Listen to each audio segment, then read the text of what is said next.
നമസ്കാരം. News and views ആരംഭിക്കുന്നു. LDF സർക്കാരിൻ്റെ കഴിഞ്ഞ 9 കൊല്ലത്തെ ഭരണത്തിൽ വികസനത്തിൻ്റെ വലിയ പെരുന്നാളാണ് നിലമ്പൂരിൽ. ഒപ്പം സാമൂഹ്യ സുരക്ഷാ പെൻഷൻ ഉൾപ്പെടെ വിവിധ ക്ഷേമ പദ്ധതികളും. അതിനിടയിൽ കോൺഗ്രസ് നേതൃത്വം നൽകുന്ന UDFൻ്റെ ആത്മരക്ഷാ ആക്രോശങ്ങൾ കൂടി കേൾക്കുന്നുണ്ട്. ക്ഷേമ പെൻഷൻ കൈക്കൂലിയായി നൽകി വോട്ട് വാങ്ങുന്നു എന്നാരോപിച്ച് കൈക്കൂലി വാങ്ങിയവരായി തീരുന്ന ലക്ഷക്കണക്കിന് പാവങ്ങൾ തങ്ങൾ അധികാരത്തിൽ വന്നാൽ പെൻഷൻ നൽകില്ല എന്ന് പോലും മാധ്യമ ചർച്ചകളിൽ പറയാൻ മടിയില്ലാത്തവരായിരിക്കുന്നു. ലൈഫ് പദ്ധതി നിർത്തലാക്കുമെന്ന് മുൻപ് പറഞ്ഞ MM ഹസൻ്റെ പാത പിന്തുടരുന്നത് ആത്മാർത്ഥതയോടെയാണോ അതോ ആര്യാടന് പണി കൊടുക്കുന്നവരാണോ? രാഷ്ട്രീയ ഭേദമന്യേ എല്ലാവരും ബഹുമാനിക്കുന്ന പാണക്കാട് തങ്ങളെപ്പോലും അധിക്ഷേപിച്ചവർ പിണറായിയെയും സ്വരാജിനെയും വെറുതെ വിടുമോ? പക്ഷേ പാവം വോട്ടർമാർ എന്തു പിഴച്ചു? പിണറായി സർക്കാരിൻ്റെ വികസന ശൃംഖലകൾക്ക് മേൽ കരിയോയിൽ ഒഴിക്കാൻ ശ്രമിക്കുന്ന പ്രതിപക്ഷമായി മാറിയോ കേരളത്തിലെ പ്രതിപക്ഷം? 2016 മുതൽ നടപ്പിലാക്കിയ ലക്ഷക്കണക്കിന് വീടുകൾ, ആരോഗ്യ സുരക്ഷാ പദ്ധതികൾ, വയോജനക്ഷേമ നയങ്ങൾ, തൊഴിലവസര പദ്ധതികൾ എല്ലാം തന്നെ വെളിച്ചം കാട്ടുന്നത് LDFൻ്റെ വികസന നന്മയെക്കുറിച്ചാണ്. ഇതിനിടെയാണ് പ്രതിപക്ഷ നേതാവ് VD സതീശൻ്റെ നാടകീയ വിമർശനങ്ങൾ. മുസ്ലിം ലീഗുമായുള്ള മധുര ബന്ധത്തിൻ്റെ താളം തെറ്റിയതിൻ്റെ ചില സൂചനകളും ഇതിനിടയിലൊക്കെ കേട്ടു. നിലമ്പൂരിൻ്റെ പേരിൽ കളം നിറയ്ക്കുന്ന രാഷ്ട്രീയ മത്സരത്തിൽ വികസനക്ഷേമ പദ്ധതികളുടെ വലിയ പെരുന്നാൾ ആഘോഷം നടക്കുമ്പോൾ ന്യൂസ് ആൻഡ് വ്യൂസ് പരിശോധിക്കുന്നു, നിലമ്പൂരിൽ ജനങ്ങൾക്കൊപ്പം ആരാണ്? ഇന്ന് ചർച്ചയിൽ ചേരുന്നവർ: CPIM വേണ്ടി ജേക്സി തോമസ്, മുസ്ലിം ലീഗ് സംസ്ഥാന സെക്രട്ടറി ഷാഫി ചാലിയം, മുതിർന്ന മാധ്യമപ്രവർത്തകൻ ജേക്കബ് ജോർജ് എന്നിവർ. ഏറ്റവും ആദ്യം ജയിക്കിലേക്ക് പോകുന്നു. ജേക്സി തോമസ്, നിലമ്പൂരിൽ LDF സർക്കാരിൻ്റെ വികസന പ്രവർത്തനങ്ങൾ ചർച്ചയാക്കുമെന്ന് അല്പം മുമ്പാണ് മന്ത്രി മുഹമ്മദ് റിയാസ് പറഞ്ഞത്. ഒപ്പം രാഷ്ട്രീയവും ഉണ്ടാകും എന്ന് പറയുമ്പോൾ രാഷ്ട്രീയത്തിൽ വളരെ പ്രധാനപ്പെട്ടൊരു കാര്യമാണ് ഇപ്പോൾ ചർച്ചയായിക്കൊണ്ടിരിക്കുന്ന ഈ ക്ഷേമ പെൻഷനുമായി ബന്ധപ്പെട്ട UDF നിലപാട്. നിങ്ങളെങ്ങനെ കാണുന്നു ഇതിനെയൊക്കെ?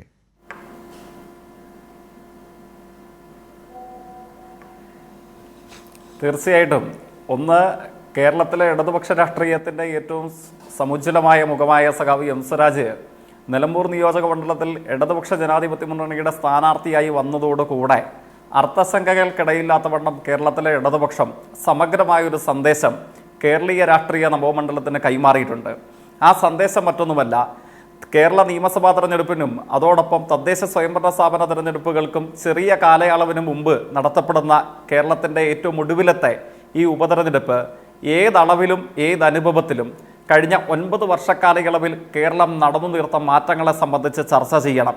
9 ആണ്ടുകൾക്ക് മുമ്പ് കേരളത്തിൻ്റെ പൊതുബോധം പ്രതികാര മനോഭാവത്തോടുകൂടെ തള്ളിക്കളഞ്ഞ ഇടതുപക്ഷ വിരുദ്ധ ദുഷ്ടമഹാശക്തികളുടെ ഭരണം എന്തുകൊണ്ട് കേരളത്തിൽ ആവർത്തിക്കപ്പെടാൻ പാടില്ല, എന്തുകൊണ്ട് കേരളത്തിലെ ഇടതുപക്ഷ വിരുദ്ധ സാന്നിധ്യം കേരളീയ രാഷ്ട്രീയത്തിൻ്റെ മുഖ്യധാരയിൽ നിന്ന് പുറന്തള്ളപ്പെടേണ്ടതുണ്ടെന്നും കഴിഞ്ഞ 1 പതിറ്റാണ്ടോളം നീണ്ടു നിൽക്കുന്ന കേരളീയ മുന്നേറ്റത്തിൻ്റെ അനുഭവങ്ങൾക്ക് നേതൃത്വം നൽകിയ കേരളത്തിലെ ഇടതുപക്ഷം അതിൻ്റെ അഭിമാനകരമായ പ്രതീകമായ സഖാവ് M സ്വരാജ് എന്തുകൊണ്ട് നിലമ്പൂരിൽ നിന്ന് തിരഞ്ഞെടുക്കപ്പെടേണ്ടതുണ്ടെന്നും എന്നതിനെ സംബന്ധിച്ച് സമഗ്രതയാർന്ന രാഷ്ട്രീയ ചർച്ചയാണ് ഈ തെരഞ്ഞെടുപ്പിൽ നടക്കേണ്ടതുണ്ട് എന്നുള്ളത് കൊണ്ട് തന്നെയാണ് കേരളത്തിൻ്റെ ഇടതുപക്ഷം ഇത്തരം ഒരു തീരുമാനത്തിന് നേതൃത്വമായത്.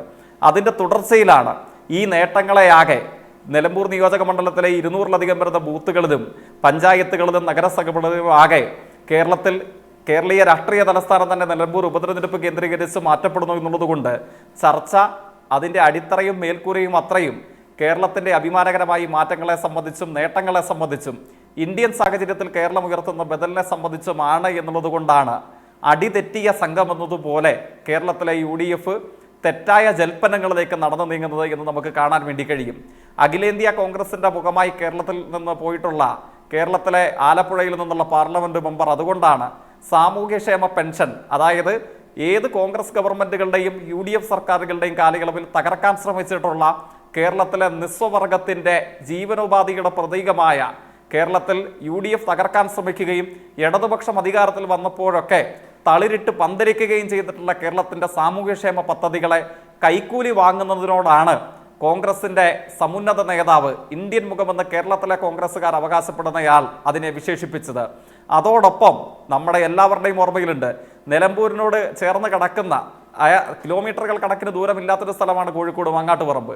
ആ മാങ്ങാട്ടുപറമ്പിലും മറ്റുമൊക്കെ ആയിരുന്നു UDF ഗവൺമെൻറ്റിൻ്റെ അവസാന കാലയളവിൽ നഷ്ടത്തിലായതിൻ്റെ പേരിൽ എയ്ഡഡ് വിദ്യാഭ്യാസ സ്ഥാപനം അടച്ചുപൂട്ടുകയും സമരമൊഴിഞ്ഞ മറവിൽ ആ സ്ഥാപനം ബുൾഡോസർ കൊണ്ട് ഇടിച്ചു നിരത്തുകയും ചെയ്തൊരു ഭൂതകാലം നമ്മുടെ ഓർമ്മയിലുണ്ട്. അതിന് മറുപടി എന്ന വണ്ണം നിലമ്പൂർ നിയോജക മണ്ഡലത്തിൽ തന്നെ ഹൈടെക്കായി മാറിയ ഹയർ സെക്കൻഡറി സ്കൂളുകൾ, അന്താരാഷ്ട്ര നിലവാരത്തിലേക്ക് ഉയർത്തപ്പെട്ട പാതകൾ, അത്യാധുനിക സൗകര്യങ്ങളുള്ള ജില്ലാ ആശുപത്രി ഇത്യാദി ജനജീവിത സംബന്ധമായ ഏതു മേഖലയിലും കേരളം നടന്നു തീർത്ത അഭിമാനകരമായ ഒരു മാറ്റത്തിൻ്റെ പ്രതീകം നിങ്ങൾക്ക് നിലമ്പൂരിൽ കാണാൻ കഴിയും. ഇതിനെ ചൂണ്ടിക്കാട്ടി വോട്ട് തേടുമ്പോഴാണ് നിർഭാഗ്യവശാൽ സാമൂഹ്യ പദ്ധതികളെ കൈക്കൂലി വാങ്ങുന്നതിനോട് ഉപമിക്കുക, നടന്നു തീർത്ത അഭിമാനകരമായ മുന്നേറ്റങ്ങളെ ഏത് വിഷലിപ്തമായ പ്രചരണം ഉപയോഗിച്ചും തകർക്കാനും ഇകഴ്ത്തി കാണിക്കാനും വേണ്ടി ശ്രമിക്കുക. ഇത്തരം കാര്യങ്ങളിൽ നിർഭാഗ്യവശാൽ കേരളത്തിലെ വഞ്ചക വലതുപക്ഷം അഭിരമിക്കുന്നത് അവിടെയാണ്. കേരളത്തിലെ ജനങ്ങൾ ഈ തെറ്റായ കുപ്രചരണങ്ങളെ തിരിച്ചറിയുന്നുണ്ട്. ഇപ്പോൾ ഏറ്റവും ഒടുവിൽ സാമൂഹ്യക്ഷേമ പെൻഷൻ്റെ കാര്യത്തിലാണ് നമുക്ക് അതിൻ്റെ സൂക്ഷ്മതയിലേക്ക് ചർച്ചയുടെ തുടർച്ചയിൽ പോകാൻ കഴിയുമെന്ന് എനിക്ക് ഉറപ്പുണ്ട്. പക്ഷേ സാമൂഹ്യക്ഷേമ പെൻഷൻ്റെ പൊള്ളയായ അവകാശവാദവും ഉന്നയിച്ചിട്ടാണ് 2 ദിവസങ്ങളായി ചില UDF നേതാക്കന്മാർ പുതിയ അവകാശവാദം അവതരിപ്പിക്കുന്നത്.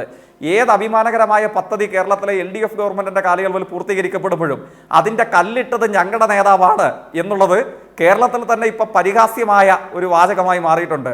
അതേപോലെയാണ് അഭിമാനകരമായി ഈ പദ്ധതികൾ പൂർത്തീകരിക്കപ്പെട്ട് അതിൻ്റെ പുതിയ മുന്നേറ്റങ്ങളിലേക്ക് കാലൂന്നുമ്പോഴാണ് ഇതിൻ്റെ ആകെ നേതൃത്വം, ഇതാകെ വർദ്ധിപ്പിച്ചത്, ഇതാകെ സൃഷ്ടിച്ചത് ഞങ്ങളാണ് എന്ന് മറ്റേതോ ചില കഥകളുടെ കഥാപാത്രങ്ങളെ ഓർമ്മിപ്പിക്കുന്നത് പോലെ കേരളത്തിലെ ചില UDF നേതാക്കന്മാർ മത്സരിച്ച് വാർത്താ സമ്മേളനം നടത്തുകയാണ്.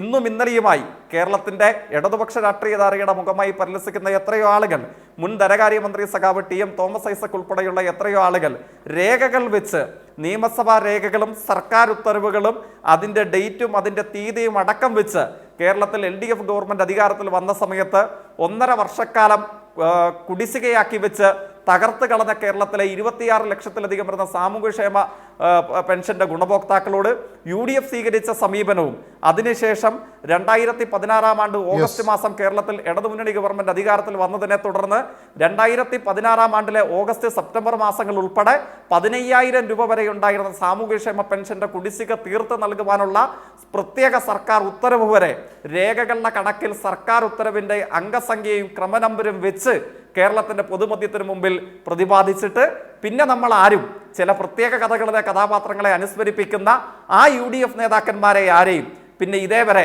നമ്മളുടെ പൊതുബോധത്തിന് മുമ്പിൽ പ്രത്യക്ഷപ്പെട്ടതായി നമ്മൾ കണ്ടിട്ടില്ല. ഞാൻ ചുരുക്കുന്നു. അപ്പോൾ ഈ അനുഭവങ്ങൾക്കാണ് നിലമ്പൂർ വഴി കേരളീയ രാഷ്ട്രീയം സാക്ഷ്യം വഹിക്കുന്നത്. നിർബന്ധമായും നിലമ്പൂർ വഴി കേരളത്തിൻ്റെ രാഷ്ട്രീയത്തിന് ഒരു സന്ദേശമായിരിക്കും നിലമ്പൂരിലെ ജനത നൽകുക എന്ന കാര്യത്തിൽ നമുക്കാർക്കും ഒരു സംശയവും വേണ്ടതില്ല. ശരി ജയ്ക്ക് ഞാൻ വരാം. ഷാഫി ചാലിയം, ഒരുപക്ഷെ നിങ്ങൾ കഴിഞ്ഞ ഉപതെരഞ്ഞെടുപ്പുകളിലൊക്കെ UDF എടുത്തിട്ടുള്ള ചില തന്ത്രങ്ങൾക്ക് നിന്നൊക്കെ വിഭിന്നമായ ഒരു രീതിയാണ് ഇപ്പോൾ നിലമ്പൂരിൽ ഒക്കെ കണ്ടുവരുന്നത് എന്ന് പൊതുവെ മാധ്യമങ്ങൾ നിരീക്ഷിക്കുന്നുണ്ട്. UDFന് ഒരുപക്ഷെ ഒരേപോലെ എല്ലാ കാര്യങ്ങളിലും പ്രതികരിക്കാൻ പറ്റുന്നുണ്ടോ? പ്രത്യേകിച്ച് നിങ്ങൾ പ്രതീക്ഷിച്ചതുപോലെ അല്ല അൻവറുമായുള്ള ബന്ധത്തിൽ ഒരുപക്ഷെ അതിൻ്റെ പരിസമാപ്തി ഉണ്ടായിരിക്കുന്നത്. ഇപ്പോൾ അദ്ദേഹം സ്ഥാനാർത്ഥിയായിരിക്കുന്നു, പിന്നീട് നിങ്ങൾക്ക് എതിരായിട്ടാണ് അദ്ദേഹം ഇപ്പോൾ പറഞ്ഞുകൊണ്ടിരിക്കുന്നത് എന്നുള്ളത് ഒരു ഭാഗത്ത്. അതുകൂടാതെ തന്നെ പല വിവാദ വിഷയങ്ങളും ഇപ്പോൾ UDF ക്യാമ്പിൽ നിന്ന് വരുന്നത് ഒരുപക്ഷെ മുസ്ലിം ലീഗ് എന്ന പാർട്ടിയെ മാത്രം എടുത്തു നോക്കിയാൽ നിങ്ങൾക്ക് പോലും താല്പര്യമില്ലാത്ത കാര്യങ്ങളാണെന്ന് പല മാധ്യമങ്ങളും നിരീക്ഷിക്കുന്നുണ്ട്. പ്രത്യേകിച്ച് പാണക്കാട് തങ്ങളെപ്പോലെയുള്ള ആളുകളുടെ കാര്യത്തിലൊക്കെ വരുന്ന വാർത്തകളൊക്കെ, അതുപോലെ സ്ഥാനാർത്ഥിയുടെ കാര്യത്തിൽ ഉള്ള അതൃപ്തി, ഇതൊക്കെ നേരത്തെ ചർച്ച ചെയ്യപ്പെട്ടതാണ്. ഇതൊക്കെ കൊണ്ട് തന്നെ ഇപ്പോൾ അവിടെ നിലമ്പൂരിലെ തെരഞ്ഞെടുപ്പ് തന്ത്രങ്ങൾ UDF കൊണ്ടുപോകുന്ന ഒരു വഴി, അതിൽ നിങ്ങളൊക്കെ തൃപ്തരാണോ? UDFൻ്റെ തെരഞ്ഞെടുപ്പ് ക്യാമ്പയിനിങ് ഈ ഘട്ടത്തിൽ എങ്ങനെ വിലയിരുത്തുന്നു ശ്രീ ഷാഫി ചാലിയം?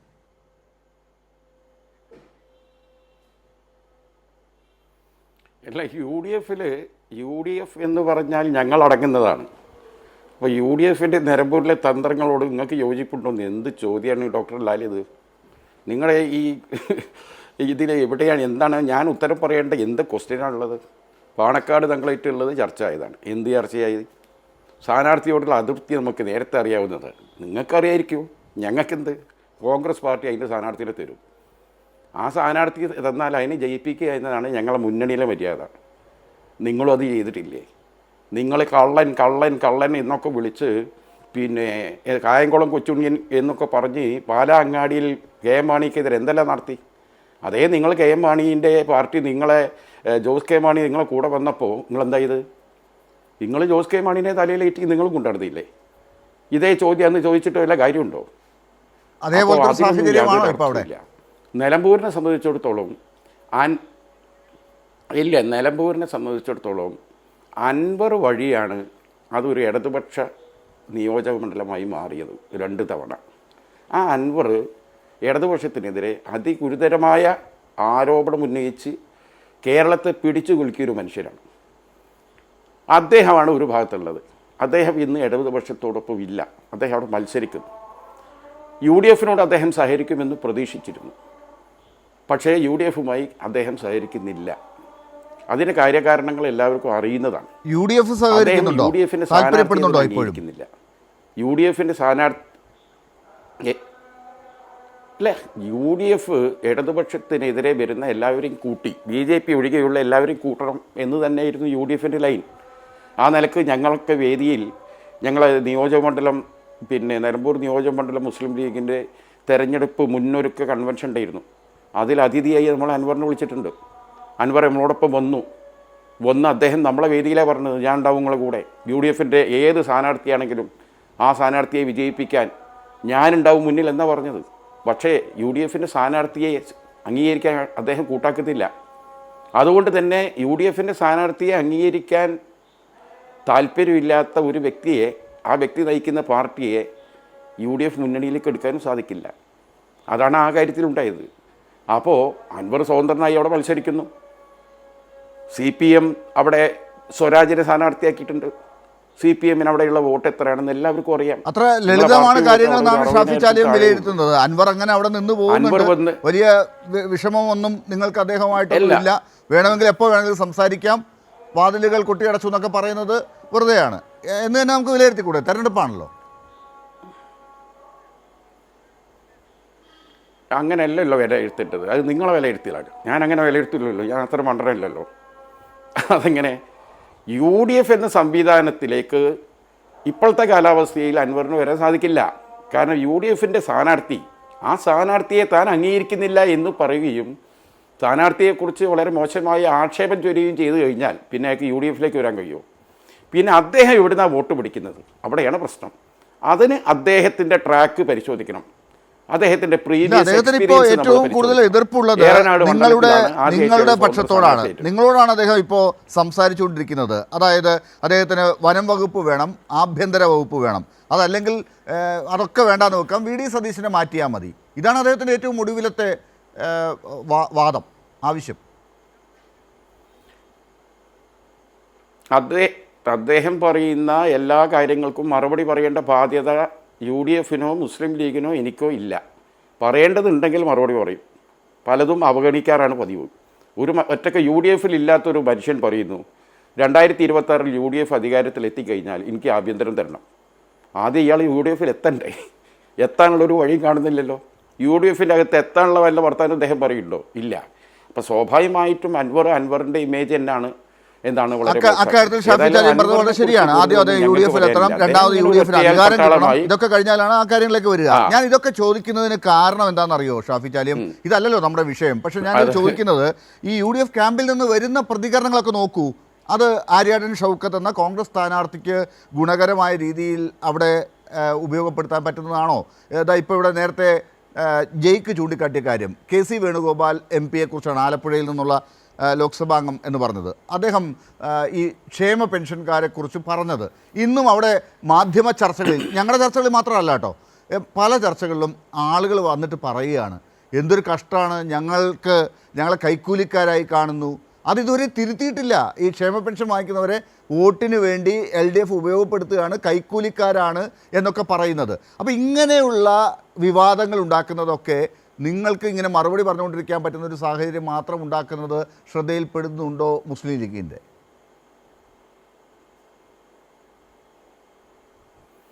KC വേണുഗോപാൽ പറഞ്ഞത് എന്താണ്? അത് കൃത്യമായി അദ്ദേഹം പറഞ്ഞ വാചകങ്ങൾ എടുക്കുക. ക്ഷേമ പെൻഷൻ ആ ഗുണഭോക്താക്കളുടെ അർഹതയാണ്, അവരുടെ അവകാശമാണ്. അത് ഡിലേ ആക്കുക, എന്നിട്ടോ ഇത്തരത്തിൽ ഗവൺമെൻറ്റിന് തെരഞ്ഞെടുപ്പ് മുന്നൊരുക്കങ്ങളൊക്കെ കണ്ട് ആ സമയത്ത് അതൊക്കെ ഒരുമിച്ച് കൂട്ടിക്കൊടുക്കുക. അത് അവരോട് ചെയ്യുന്ന തെറ്റാണ്. അവർക്ക് ഓരോ മാസത്തെ പെൻഷൻ കൊണ്ടാണ് അവർ ജീവിക്കുന്നത്. ഈ ഫേസ്ബുക്കിലൊക്കെ ഉള്ള ആളാണല്ലോ, കാണുന്നുണ്ടോ ഫേസ്ബുക്കിൽ ഉമ്മൻചാണ്ടിയുടെ കാലഘട്ടത്തിൽ 18 മാസത്തോളം കൊടുക്കാതിരുന്നത് അപ്പോൾ ഈ വോട്ട് വാങ്ങാതിരിക്കാനാണ് എന്നൊക്കെ ട്രോളുന്നുണ്ട് ആളുകൾ. ഞാൻ ഒന്ന് പറയട്ടെ, അതൊക്കെ നിങ്ങളും CPM-ൻ്റെ പ്രതിനിധിയും പറയുന്ന കള്ളക്കണക്കുകളാണ്. ഇവിടെ സ്റ്റാറ്റിസ്റ്റിക്സ് കറക്റ്റുണ്ട്.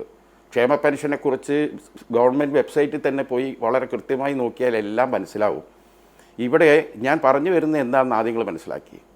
അതായത് ഈ വിഷയത്തിലൊക്കെ ഈ അർഹതപ്പെട്ടവർക്ക് അതാത് മാസം, ഞാൻ അതല്ല പറഞ്ഞു വരുന്നത്, ഒരുപാട് സ്വപ്നം കാണുകയാണ്. ഈ പെൻഷൻ കിട്ടിയിട്ട് തരാം, അവിടുന്ന് വാങ്ങുന്നു പെൻഷൻ കിട്ടിയിട്ട് തരാം, റേഷൻ ഷാപ്പിൽ നിന്ന് പെൻഷൻ കിട്ടിയിട്ട് തരാം. ആ പെൻഷൻ ഇവിടെ എന്ത് ചെയ്യുക, മനഃപൂർവ്വം കൊടുക്കാതിരുന്നിട്ട് തെരഞ്ഞെടുപ്പ് ആസന്നമാകുന്ന ഒരു പ്രത്യേക ഘട്ടത്തിൽ ഇത് ഒരുമിച്ച് കൊണ്ടുപോയി കൊടുക്കുക. അപ്പോൾ സ്വാഭാവികമായിട്ടും എന്താണ് ഇത് അവരുടെ അർഹിക്കുന്ന സംഭവിച്ചോ?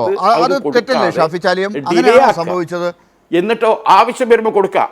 അല്ലല്ല അങ്ങനെ തന്നെ ക്ഷേമ പെൻഷനുമായി ബന്ധപ്പെട്ട് നിങ്ങൾ അതിൻ്റെ സൈറ്റിൽ നിങ്ങളൊന്ന് പോകും. അല്ല, നമ്മുടെ മുമ്പിൽ തെളിവുണ്ടല്ലോ. ഇനി ഫേസ്ബുക്കിൽ അതിനെ കുറിച്ചിട്ട് ധാരാളം ഉണ്ട്. ഒരു മിനിറ്റ്, എന്തിനായി 2 മാസത്തെ എന്തിനാ കുടിശ്ശിക വെച്ച എന്തിനാ? അല്ല, തെരഞ്ഞെടുപ്പ് സമയത്ത് കൊടുക്കുകയാണെങ്കിൽ അടുത്ത കാലത്ത് അല്ല അതല്ല, ഇനി നോക്കണ്ടി, ഇനി ഒന്നും കൊടുക്കൂല. നിലമ്പൂർ തെരഞ്ഞെടുപ്പ് കഴിഞ്ഞാൽ ഇങ്ങോട്ട് എല്ലുമാട് കൂടി പഞ്ചായത്ത് തെരഞ്ഞെടുപ്പിൻ്റെ അതിൻ്റെ മൂട്ടിൽ കൊണ്ടുപോയി കൊടുക്കും. അപ്പം എന്താണ്, കുറച്ച് കൂടുതൽ പൈസ ആ ടൈമിലാണ്ട് കിട്ടുമ്പോൾ അങ്ങനെ പഞ്ചായത്ത് തെരഞ്ഞെടുപ്പിന്റെ മൂട്ടിൽ വാങ്ങുന്ന പാവങ്ങളൊക്കെ നിങ്ങൾക്ക് വോട്ട് ചെയ്യാതെ പോയി ഇവർക്ക് വോട്ട് ചെയ്യും, അത് കൈക്കൂലിയായി വരും എന്ന് നിങ്ങൾ പറയുകയാണ്. ഇപ്പോഴും വീണ്ടും കൈക്കൂലിക്കാരായിട്ട് വീണ്ടും കാണുകയാണ്. അതായത് അതായത് ഇത് കൊടുക്കുന്നത്, അതായത് ഇത് അർഹിക്കുന്ന സമയത്ത് കൊടുക്കാതെ അത് ഡിലേ ആക്കുന്നു, ഇങ്ങോട്ട് ഒരുമിച്ച് കൊണ്ടുപോയി ഒരു പ്രത്യേക ഘട്ടത്തിൽ കൊടുക്കുന്നു. ഇനി വരാൻ പോകുന്ന പഞ്ചായത്ത് തെരഞ്ഞെടുപ്പിലും വരാൻ പോകുന്ന അസംബ്ലി തെരഞ്ഞെടുപ്പിലും നിങ്ങൾ നോക്കിക്കൊണ്ടേ. ഉപതെരഞ്ഞെടുപ്പുകളൊക്കെ നോക്കൂ, ലോക്സഭാ തെരഞ്ഞെടുപ്പ് മുന്നോടിയായിട്ട് എന്താണ് LDF ആ അർത്ഥത്തിൽ വോട്ട് ഗുണമുണ്ടായോ? നിങ്ങൾ ഈ പറയുന്നതൊക്കെ വെറുതെ അല്ലേ? നിങ്ങളുടെ ആളുകൾ വന്നിട്ട് ഈ തെരഞ്ഞെടുപ്പുമായി ബന്ധപ്പെട്ട ചർച്ചകളിൽ വന്നിട്ട് പറയുകയാണ്, ഇതൊക്കെ ഞങ്ങൾ ഈ കാര്യത്തിലൊക്കെ പുനർ ഡിസൈനിങ് ഉണ്ടാക്കും. അതൊന്ന്. രണ്ടാമത്തെ കാര്യം, ഈ പറയുന്ന ലൈഫ് മിഷൻ ഉൾപ്പെടെയുള്ള കാര്യങ്ങൾ പണ്ട് MMSN പറഞ്ഞതാണ്, അതൊക്കെ ഞങ്ങൾ നിർത്തലാക്കും എന്ന് ഇന്നും പറഞ്ഞു. ഞങ്ങളുടെ പടക്കളം പരിപാടിയിൽ പങ്കെടുത്ത UDF പ്രതിനിധി പറഞ്ഞതാണ്. അപ്പോൾ ഇതൊക്കെ നിങ്ങൾ എങ്ങനെയാണ് പറയുന്നത്? ജനങ്ങൾ അത് എങ്ങനെ കാണുന്നു എന്നുള്ളത് നിങ്ങൾക്കൊരു പ്രശ്നമേ അല്ലാതായിട്ടുണ്ടോ? അതോ അത്രയ്ക്ക് നിങ്ങൾക്ക് വലിയ ആത്മവിശ്വാസമാണോ? അതായത് ഉമ്മൻചാണ്ടിയുടെ ഭരണകാലത്ത് ഒരുപാട് കാരുണ്യ പദ്ധതികളുണ്ടായിരുന്നു. എത്രയോ കാരുണ്യ പദ്ധതി, കുട്ടികൾക്കുള്ളത്, മറ്റുള്ളവർക്കുള്ളത് ധാരാളം. അതൊക്കെ നിങ്ങളൊന്നും ഇല്ലാതാക്കിയതാണ്. ആ ഒരു ചർച്ചയിലേക്ക് നമ്മൾ പോയാൽ ഒരുപാട് പോകേണ്ടി വരും. നിങ്ങൾക്കിപ്പോൾ പ്രശ്നം നിലമ്പൂരിലെ ഇലക്ഷനല്ലേ? നിലമ്പൂർ ഇലക്ഷനിൽ ഒരൊറ്റ കാര്യം പറഞ്ഞ് ഞാൻ നിർത്തുക, അതിൽ നിങ്ങൾ ഇടപെടില്ലേ? ഇവിടെ PV അൻവർ ആരാ വോട്ടാ പിടിക്കുക? അതാണ് വലിയ പ്രശ്നം. മുമ്പ് PV അൻവർ ആരുടെ വോട്ടാണ് പിടിച്ചതെന്ന് പരിശോധിക്കുക. ഏറനാട് മണ്ഡലത്തിൽ 2200 വോട്ടാണ് ഇടതുപക്ഷത്തിന് ഒരു നിയോജകമണ്ഡലത്തിൽ കിട്ടുന്നത്. കേരളത്തിൻ്റെ ചരിത്രത്തിൽ ആദ്യ ഒരു നിയോജകമണ്ഡലത്തിലേ. എന്തായതിന് കാരണം? കംപ്ലീറ്റ് CPIക്ക് കൊടുത്ത സീറ്റാണ്. ഏറനാട് മണ്ഡലത്തിലെ സർവ്വ CPM-ൻ്റെ ബ്രാഞ്ച് സെക്രട്ടറിമാരെയും ചില്ലറ കൊടുത്ത് അൻവർ പർച്ചേസ് ചെയ്തു. അതാണ് 46,000 വോട്ട് കിട്ടിയത്. ഇടതു മുന്നണിയുടെ CPI സ്ഥാനാർത്ഥി ഒരു 2000 ചില്ലാനും വോട്ടിലേക്ക് മാറിയത്.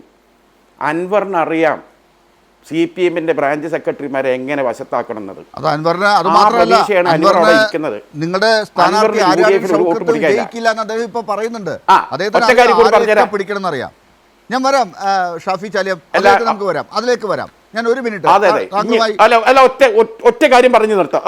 അല്ല ഒരു മിനിറ്റ് ഒരു മിനിറ്റ് മാത്രം. പറയും. നിങ്ങൾക്ക് ഒരു തോന്നലുണ്ട് ആര്യാടൻ ഷൗക്കത്തിനെതിരെ മുസ്ലിം ലീഗുകാർ ആര്യാടൻ ഷൗക്കത്തിന് അനുകൂലമായി വോട്ട് ചെയ്യില്ല എന്നത് പല ചർച്ചയിലും പറയുന്നുണ്ട്. നിങ്ങളൊന്നും മനസ്സിലാക്കണം, മുസ്ലിം ലീഗിൻ്റെ ആളുകളെ സംബന്ധിച്ച് മുസ്ലിം ലീഗിൻ്റെ ഒരു ചരിത്രത്തിൽ നോക്കിയാൽ മുസ്ലിം ലീഗ് വിശ്വാസവഞ്ചന നടത്തുക എന്ന് പറഞ്ഞാൽ അതിനർത്ഥം മുനാഫിക്ക് എന്നാണ്.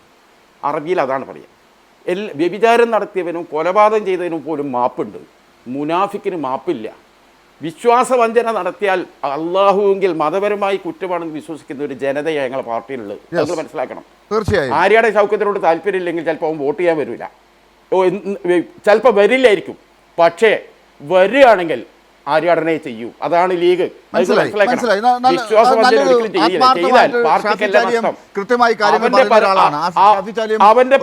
അവന്റെ പരലോക ജീവിതാ പോവുക. എം സ്വരാജ് സ്ഥാനാർത്ഥിയായി പ്രഖ്യാപിക്കപ്പെട്ട ദിവസം എം സ്വരാജിനെ കുറിച്ച് ഏറ്റവും നല്ല സത്യസന്ധമായ ഒരു പ്രതികരണം നടത്തിയ ആളാണ് മാധ്യമങ്ങളിലൂടെ ശ്രീ ഷാഫി ചാലിയം. അതുകൊണ്ട് തന്നെ ഇപ്പോൾ പറഞ്ഞ കാര്യങ്ങളും ഞാൻ അതേ അർത്ഥത്തിൽ തന്നെ നല്ലൊരു വിശകലനത്തിന് വേണ്ടി എടുക്കുകയാണ്. ശ്രീ ജേക്കബ് ജോർജ്, നോക്കൂ, അദ്ദേഹം പറഞ്ഞ ഒരു പോയിന്റ് ഞാൻ താങ്കളുടെ മുമ്പാകെ എടുത്തു വെക്കുകയാണ്, താങ്കളത് ശ്രദ്ധിച്ചു കാണും.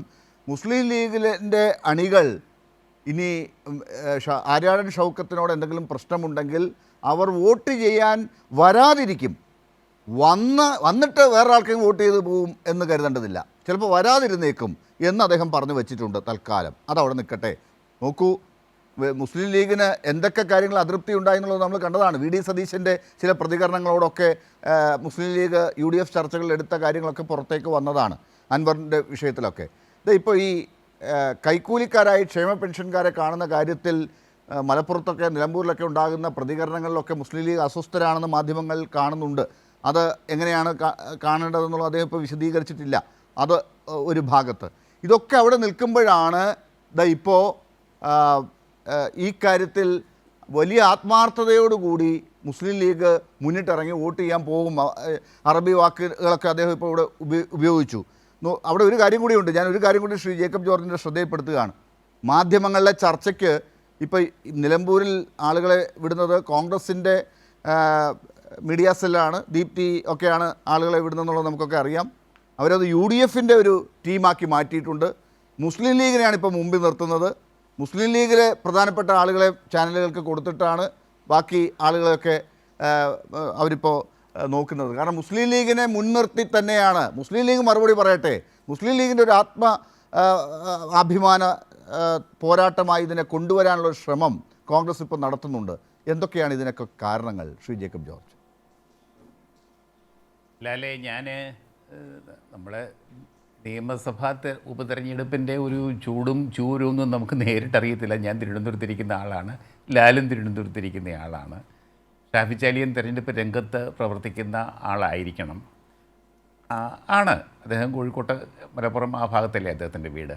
ഷാഫി ചാലിയം എനിക്ക് വളരെ ഇഷ്ടമുള്ള നേതാവാണ്. ലീഗിൻ്റെ രാഷ്ട്രീയം വളരെ വ്യക്തമായിട്ട് അങ്ങേയറ്റം ക്ലാരിറ്റിയോടുകൂടി ചർച്ചകളിൽ അവതരിപ്പിക്കുന്ന നേതാവും കൂടിയാണ്. ഞങ്ങൾ ടെലിവിഷൻ കൂടിയേ കണ്ടിട്ടുള്ളൂ. ഷാഫി ചാലിയം മുസ്ലിം ലീഗിനെക്കുറിച്ച്, ലീഗിൻ്റെ രാഷ്ട്രീയത്തെക്കുറിച്ച്, UDFൻ്റെ അകത്തെ ലീഗിൻ്റെ പൊസിഷൻ, അതേക്കുറിച്ച് നടത്തിയ പ്രസ്താവനകൾ അങ്ങേയറ്റം ശരിയാണ് എന്ന് തന്നെയാണ് എൻ്റെയും ധാരണ. ഞാൻ അതിന് ആ വാക്കുകളെ, അദ്ദേഹത്തിൻ്റെ അഭിപ്രായങ്ങളെ ശരിവെക്കുന്നുമില്ല. എനിക്കത് യാതൊരു സംശയവുമില്ല. കാരണം ലീഗിന് രാഷ്ട്രീയമായിട്ട് വ്യക്തമായ ഒരു നിലപാടുണ്ട് എല്ലാ കാര്യങ്ങളിലും. ആദ്യഘട്ടത്തിൽ അത് ലീഗിൻ്റെ നയമായിരുന്നു. PB അൻവറിന് വേണ്ടി നിലകൊള്ളുക, PB അൻവറിനെ ഒരു കൈ സഹായിക്കുക, അത് ലീഗിൻ്റെ നിലപാടായിരുന്നു. അതനുസരിച്ച് തന്നെയാണ് ലീഗ് അന്നത്തെ ഈ കഴിഞ്ഞ ദിവസങ്ങളിലൊക്കെ നടന്ന ചർച്ചകളിലൊക്കെ പങ്കെടുത്തത്. UDFൻ്റെ അകത്ത് ലീഗിന് വേണ്ടി, അൻവറിന് വേണ്ടി ലീഗ് പോരാടി, നേതാക്കന്മാരൊക്കെ സംസാരിച്ചു. അൻവറും അവരെ വിശ്വസിച്ചു, അവരെ ആശ്രയിച്ചു എന്ന് പറയുന്നതായിരിക്കും കുറച്ചും കൂടെ ശരി. പക്ഷേ അൻവർ തന്നെയാണ് അൻവറിന് കുടിക്കേണ്ടിയിരുന്ന കപ്പ് തട്ടിത്തെറിപ്പിച്ചത്. അതിന് ലീഗ് ഉത്തരവാദികളല്ല. അൻവർ തന്നെ അദ്ദേഹത്തിൻ്റെ ഈ കഞ്ഞിയിൽ പാറ്റ ഇട്ടെന്നൊക്കെ പറയുകയല്ലേ, അതാ ഇട്ടു. അൻവറിൻ്റെ വർത്തമാനം എന്തൊക്കെയാണ്? ആ വർത്തമാനം, അയ്യോ കേരളത്തിൻ്റെ മുഖ്യമന്ത്രി പിണറായി വിജയൻ ഇതൊക്കെ സഹിച്ചല്ലോ എന്ന് ഓർക്കുമ്പോൾ ശരിക്കും പറഞ്ഞാൽ അത്ഭുതം വരും. അത് അദ്ദേഹത്തെ തന്നെ ഒരു രാഷ്ട്രീയ പാർട്ടിയിലും ഇതുപോലെ ഒരു സ്ഥാനത്തിരിക്കാൻ അദ്ദേഹത്തിന് അർഹതയില്ല. എന്ത് കാര്യമുണ്ടെങ്കിലും ഏതെങ്കിലും ഒരു നേതാവ്, ഒരു MLA, ജൂനിയർ MLA രാത്രി കാണാൻ വന്നത് പിറ്റേ ദിവസം പകൽ മൈക്ക് വെച്ച് വിളിച്ച് പറയും. എന്നിട്ട് പറഞ്ഞു പാലക്കാട്ട് വെച്ച് എന്നെ ഇങ്ങനെ രാത്രി പാതിരായ്ക്ക് ആരും കാണാതെ ഒളിഞ്ഞ് വന്ന് കണ്ടിട്ടുണ്ടെന്ന്. ഷാഫി ചാലിയത്തിന് ഇനി അടുത്ത ദിവസം അങ്ങോട്ട് പോകാൻ തോന്നില്ല. അപ്പോഴേ അൻവറിൻ്റെ ഇത് നമുക്ക് നേരത്തെ ഒരു നേതാവിനെ കണ്ടാണല്ലോ, PC ജോർജ്. 2 കളത്തിലും മാറി മാറി ചവിട്ടി നാടകം കളിച്ച് അവസാനം രണ്ട് തോണിയിലും ഇല്ലാതെയായി, കാല് വെക്കാൻ സ്ഥലമില്ലാതെയായി. അതേപോലൊരു നിലയിലേക്കാണ് അൻവർ പോകുന്നത്. ആ പോക്ക് മനസ്സിലായി ഇവർക്കൊക്കെ, ഷാഫി ചാലിയത്തിനും ലീഗിൻ്റെ നേതാക്കന്മാർക്കൊക്കെ മനസ്സിലായി അൻവറിൻ്റെ പോക്ക് അങ്ങോട്ട് തന്നെയാണ്, ഇങ്ങനെ നിത്യത്തിലേക്കുള്ള പോക്കാണ് എന്ന് മനസ്സിലായി. അതുകൊണ്ട് അവരിങ്ങനെ മാറിയിരിക്കുകയാണ്. അതുതന്നെയാണ് ഞാൻ വിചാരിക്കുന്നത്. അൻവറിന് UDFിലേക്കോ ഇടതുപക്ഷ മുന്നണിയിലേക്കോ ഇനിയും തിരിച്ചു വരവുണ്ട് എന്നെനിക്ക് തോന്നുന്നില്ല. പക്ഷേ അദ്ദേഹം ക്ഷേമ പെൻഷനെക്കുറിച്ച് പറഞ്ഞ കാര്യങ്ങളെക്കുറിച്ച് എനിക്ക് ഇച്ചിരി അഭിപ്രായ വ്യത്യാസമുണ്ട്. ക്ഷേമ പെൻഷൻ, എൻ്റെ ഷാഫി ചാലിയെ ഇത്ര കാശല്ലേ ഉള്ളൂ. ഇത് കുറേ മാസത്തെ ഗഡുക്കളെല്ലാം കൂടെ ഒന്നിച്ച് കൊടുത്താൽ പോലും ഇത്ര കാശല്ലേ ഉള്ളൂ.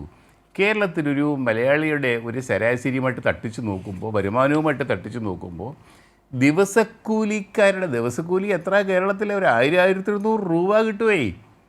പെൻഷൻ ഒരു മാസം കിട്ടുന്ന കാശ് എത്രയാണെന്ന് നമുക്കറിയാമല്ലോ. അത്രയും കാശ് 2-3 മാസം ഉണ്ടെങ്കിൽ പോലും ഒരു കുടിശ്ശിക കൊടുത്താൽ അത് കൈക്കൂലിയാണെന്ന് പറയുന്നത് ശരിക്കും പറഞ്ഞാൽ രാഷ്ട്രീയമല്ല.